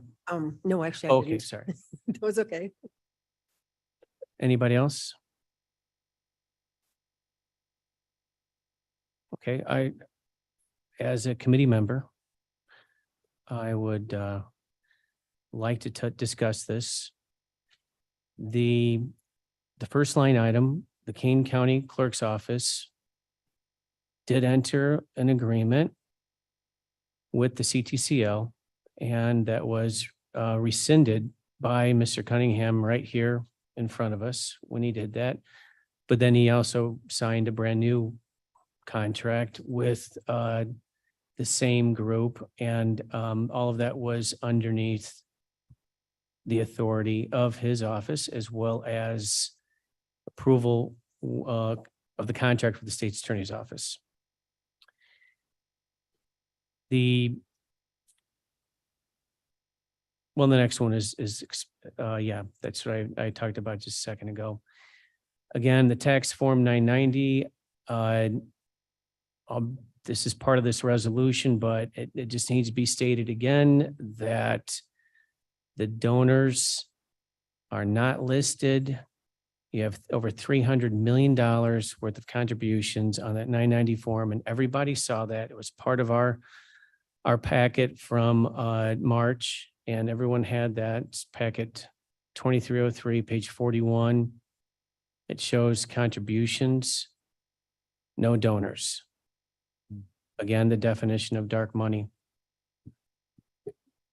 The second item is that the clerk will receive that $650,000. It's probably already been received. Technically, he had to give that $650,000 back because that contract had got rescinded, and then he accepted it. And so he'll get another 1.35 million in December. Again, the public that has been here has vocally, and they've just stated that they do not like this private money getting into the office of the clerk's office. They just don't like that. So, man, this is a discussion among the board members only. The public comment ended earlier this morning. Again, if another comment, we'll have to ask you to be removed.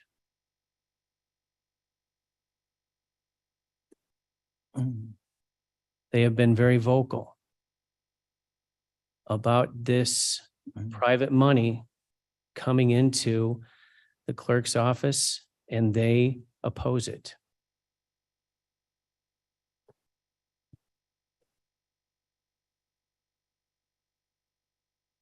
Therefore, this is asking the clerk's office to stop doing business with the U.S. Alliance because of the dark money that is associated with them. And he has his own internal controls. We cannot dictate what they do. We cannot. This would just be a formal request saying, we don't like it. We'd like for you to give the money back. That's what this is about. Thank you. Mr. Chair? Yes. Mr. Tepe. Thank you. First off, I'd like to reiterate some of the comments that Ms. Lewis said earlier. Mr. Cunningham is elected independently. You seem to have problems with that, but he does not report to this board. He reports to the electors, and he was elected to run that office. He is very open in what he does. I personally took a group of people that had concerns into his office, and I said I would do that with everyone because I know how open he is. They may not like the answers, but they got their answers. Other people went there independently. Okay. Second point is this is a request. Again, he does not report to this board. He works independently. And third, I will again repeat, when you make political statements like you have done and continue to do, sitting in that chair, you should be standing at that microphone. Thank you. Ms. Lewis. Okay, Anita Lewis. So I would just like to say that there's nothing wrong or illegal with us taking this $2 million donation or grant. It's perfectly within the clerk's office. The state's attorney has said it's fine. John Duggan is probably one of the most well-respected election attorneys in this area. And if they all feel that it's fine, I have no reason to believe that there's strings attached and that the clerk's office or anybody in this county is going to use these funds and that there's, strings attached that are going to sway election results or anything. So I would just like to, I will be voting no on this, and I would just like to get past this and start uniting all of us together to work for the things that really matter. So thank you. Okay. Ms. Gumbs. Just a final thought on this, there are lots of things that we might not agree on, but as long as we're within the purview of the law, there's nothing that we can do about this. The, Supreme Court ruled in 2000, or I think it was 2010, that this was allowable. So I won't support this either. Okay. Any other comments? I have one more comment, and you may want to comment after my comment, but I met with the state's attorney's office specifically about this, and yes, the answer is underneath internal controls, he can definitely accept this money, no problem. Biggest issue is that where is that $2 million coming from? And I think if that was more transparent about, hey, this is coming from Mr. Z or Mr. B or Mr. A or Mr. D, I don't know, it would be much easier to swallow. So he can do whatever he wants. He can get this money. He can take this money. The state's attorney's office is authorizing it. It's just that the people that have been coming to this committee meeting, they have a problem with it. So therefore, that's why this resolution was drafted. Mr. Chair, it's quite evident that all of the people coming to the committee meeting, these committee meetings do not have problems with it, whether you silence them or not. Thank you. Thank you. Call roll. Gums, No. Lewis, Lewis, no. Tepi, No. Young, Yes. fails with one yes. Okay, I'll entertain a motion and a second to go into closed session to discuss the release of closed session minutes. Gums will move. Lewis will second.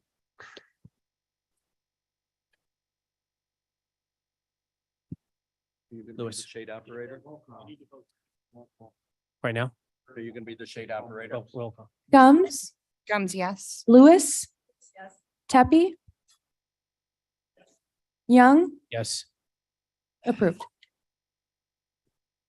All right, anybody online that's joining us in the closed session, please accept the invites.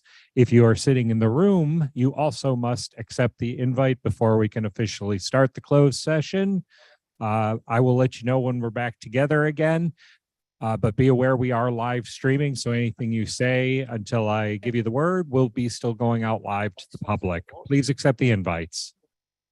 Yes, I accept the invite. Yeah.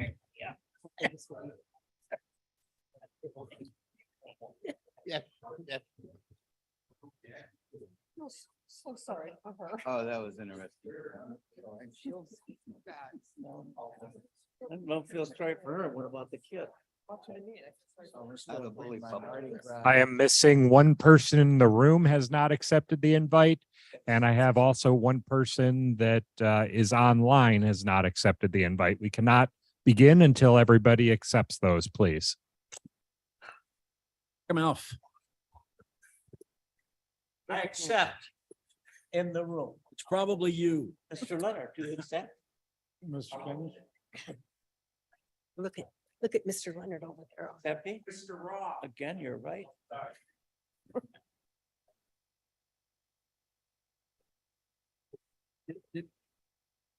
Is there anybody hearing my voice that feels they should be in the closed session? Online folks. Want to get first? Sorry.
You won, right, Vern?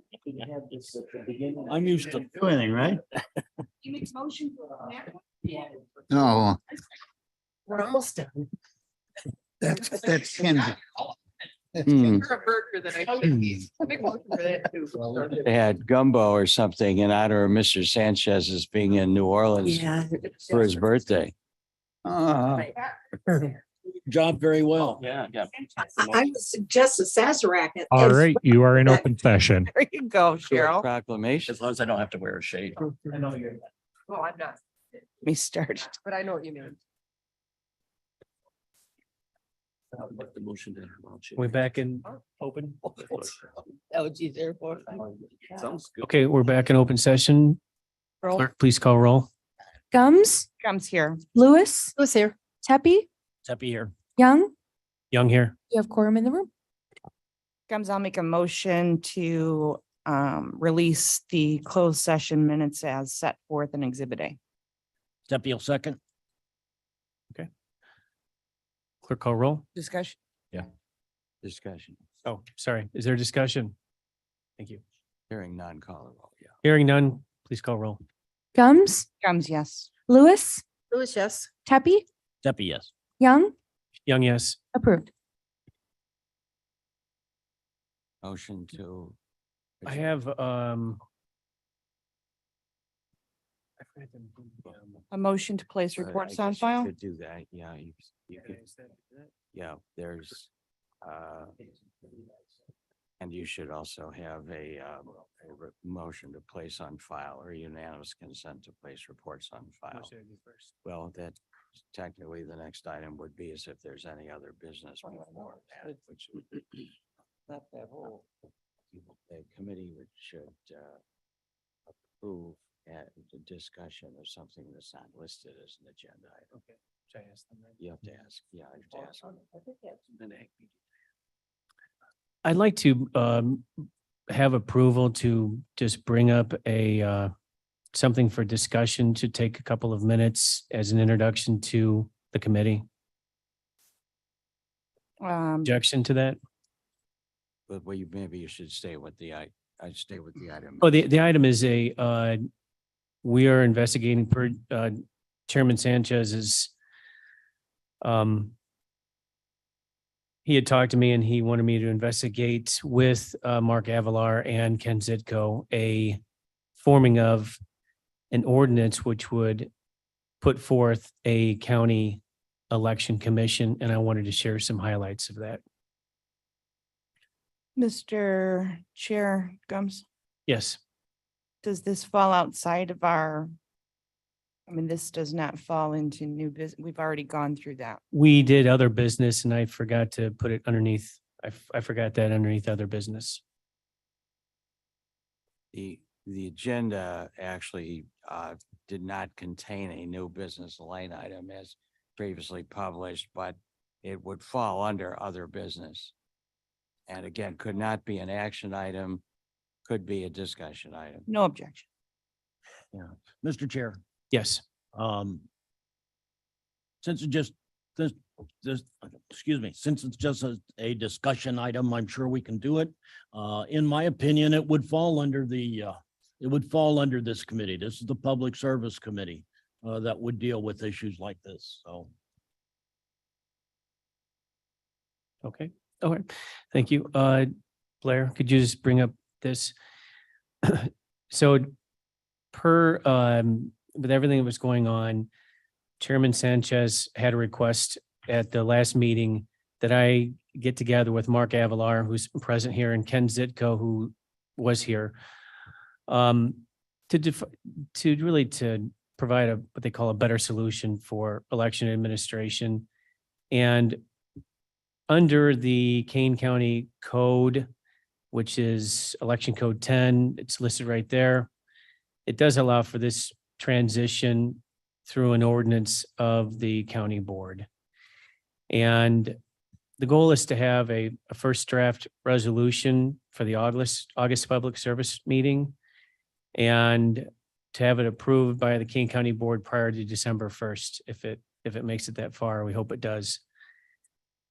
I do have an initial working document set forth by Mr. Avalar and Ken, and I should have a new draft by the state's attorney's office by the end of July. Now, some highlights of this is that it will be called the County Election Commission, and there will be 3 members on this election commission. And these 3 members would make decisions for the election office. And those would consist of at least 1 Democrat and at least 1 Republican. This would be a standalone entity, and the way it would work out is it would literally just be a standalone entity. It would just remove the election responsibility from the clerk's office to this standalone entity. There would be some minimum salary requirements we could discuss, but we could most likely cover that with with personnel that might retire to be discussed. Most likely, this would be the same personnel that's in the election office now, but we would just move them into under the CEC. There would be an executive director that would be responsible for the day-to-day activity. So it's similar to like Michael Isaacson with the director of health. So he would be the director of the CEC.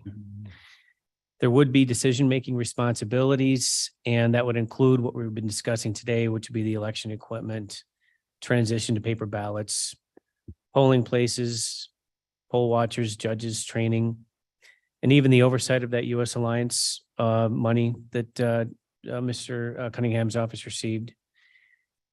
And they would deal with the changes with population growth with the state, which is a state. There'll be other duties, but it would essentially be taking that entity out of the clerk's responsibility and putting it into a brand new commission election or county election commission. This is in process. We started it immediately after the last meeting. And quite honestly, it was something that Mr. Cunningham mentioned in the last meeting here. He said we should have a citizens board to take over these commission or take over the election. And I just wanted to get the board updated on this. And really, that was it. That's what I wanted to bring the committee, not the board. Gums, thanks for bringing it up. I'll offline like to talk to you about it. Okay. Anyone that wants to talk to me about it, I'm going to be, and even Mark Avalar, it would be a great contact, and Ken Zitko. So, and then I'll be working with the state's attorney's office as well here in the next couple of weeks to get a first draft, which I hope to present at the next committee meeting. Mr. Chair, Yes. may I speak? Yes. Tepe here. I think it's a shame that we don't learn anything from experience of what happened in the past. And not too long ago, the Aurora Election Commission was finally dissolved and concentrated with the clerk's office, which not only substantially improved elections in Aurora, but it also significantly reduced their costs. There were some tremendous savings associated with that. Okay. I don't think we need to look very far to our next door neighbor, which is DuPage County, which is having issues with this now. The attempt to take the election commission away from our current elected office is to me just another attempt to try to say that there was something wrong with elections. There is nothing wrong with elections in Kane County. There has not been one filed case with the state's attorney in years with any kind of election fraud or misgiving. And you need to stop this and stop wasting our time. Thank you. Thank you for your comment. It is allowed under Illinois Election Code 10 ILCS 5-6A. That is allowed Anyone else like to talk? Other further discussion on this? That you go to reports on. file. Okay. If someone would please. Mr. Chair, may I ask for unanimous consent to put reports on file? Without objection. Objection?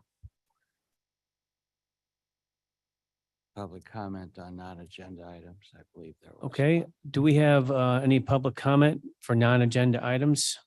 Okay, Mr. Avalar? I don't know if somebody's missing readers there, but that's right there. I want to talk about when I brought this up last month. This was not in any way to impugn Clerk Cunningham. This was not in any way to say the elections are off. I have said, as I said last month, I was here in order to, can we look at options that might make things better? And that's up to the committee and the board to make that determination.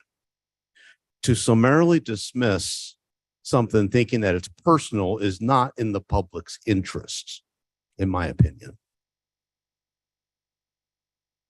I hope that when the draft ordinance is returned, this committee will give it the view of this is not directed at any one individual, at any one political party, or at anybody's understanding of what is or is not happening in Kane County elections.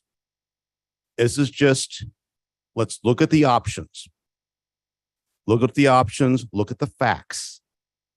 Let the truth, based on what's in statute and what might be needed,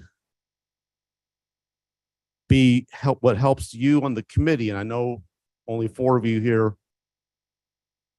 Actually, I don't think you have a quorum present. It is 7.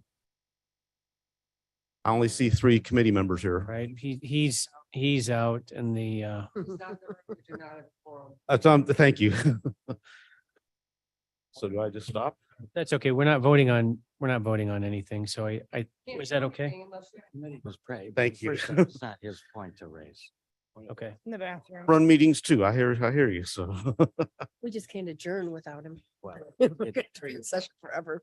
I did not hear a request by any members for a quorum call, and I believe a quorum is visually present. all right. So just to finish, and I'll just wrap because it's been a long enough morning as it is. Just keep an open mind. This is not personal in any way to Clerk Cunningham. And last month, I said from this podium, I've defended the clerk at a demonstration on May 1st, 2021 over the tax extension office. I was at Madam Chair's side defending our clerk for what he had to do. Just keep an open mind. I yield back the balance of my time. And thank you. Thank you. Motion to adjourn. Gums will make a motion to adjourn. I thought there was one other. Is there one other public comment? Now off agenda? Case for the agriculture. Oh, okay. Patiently. An hour and a half. Someone made a motion to adjourn. Second, Gumsco moved. I'll second that. Okay, Voice vote. Now you can go. Voice vote.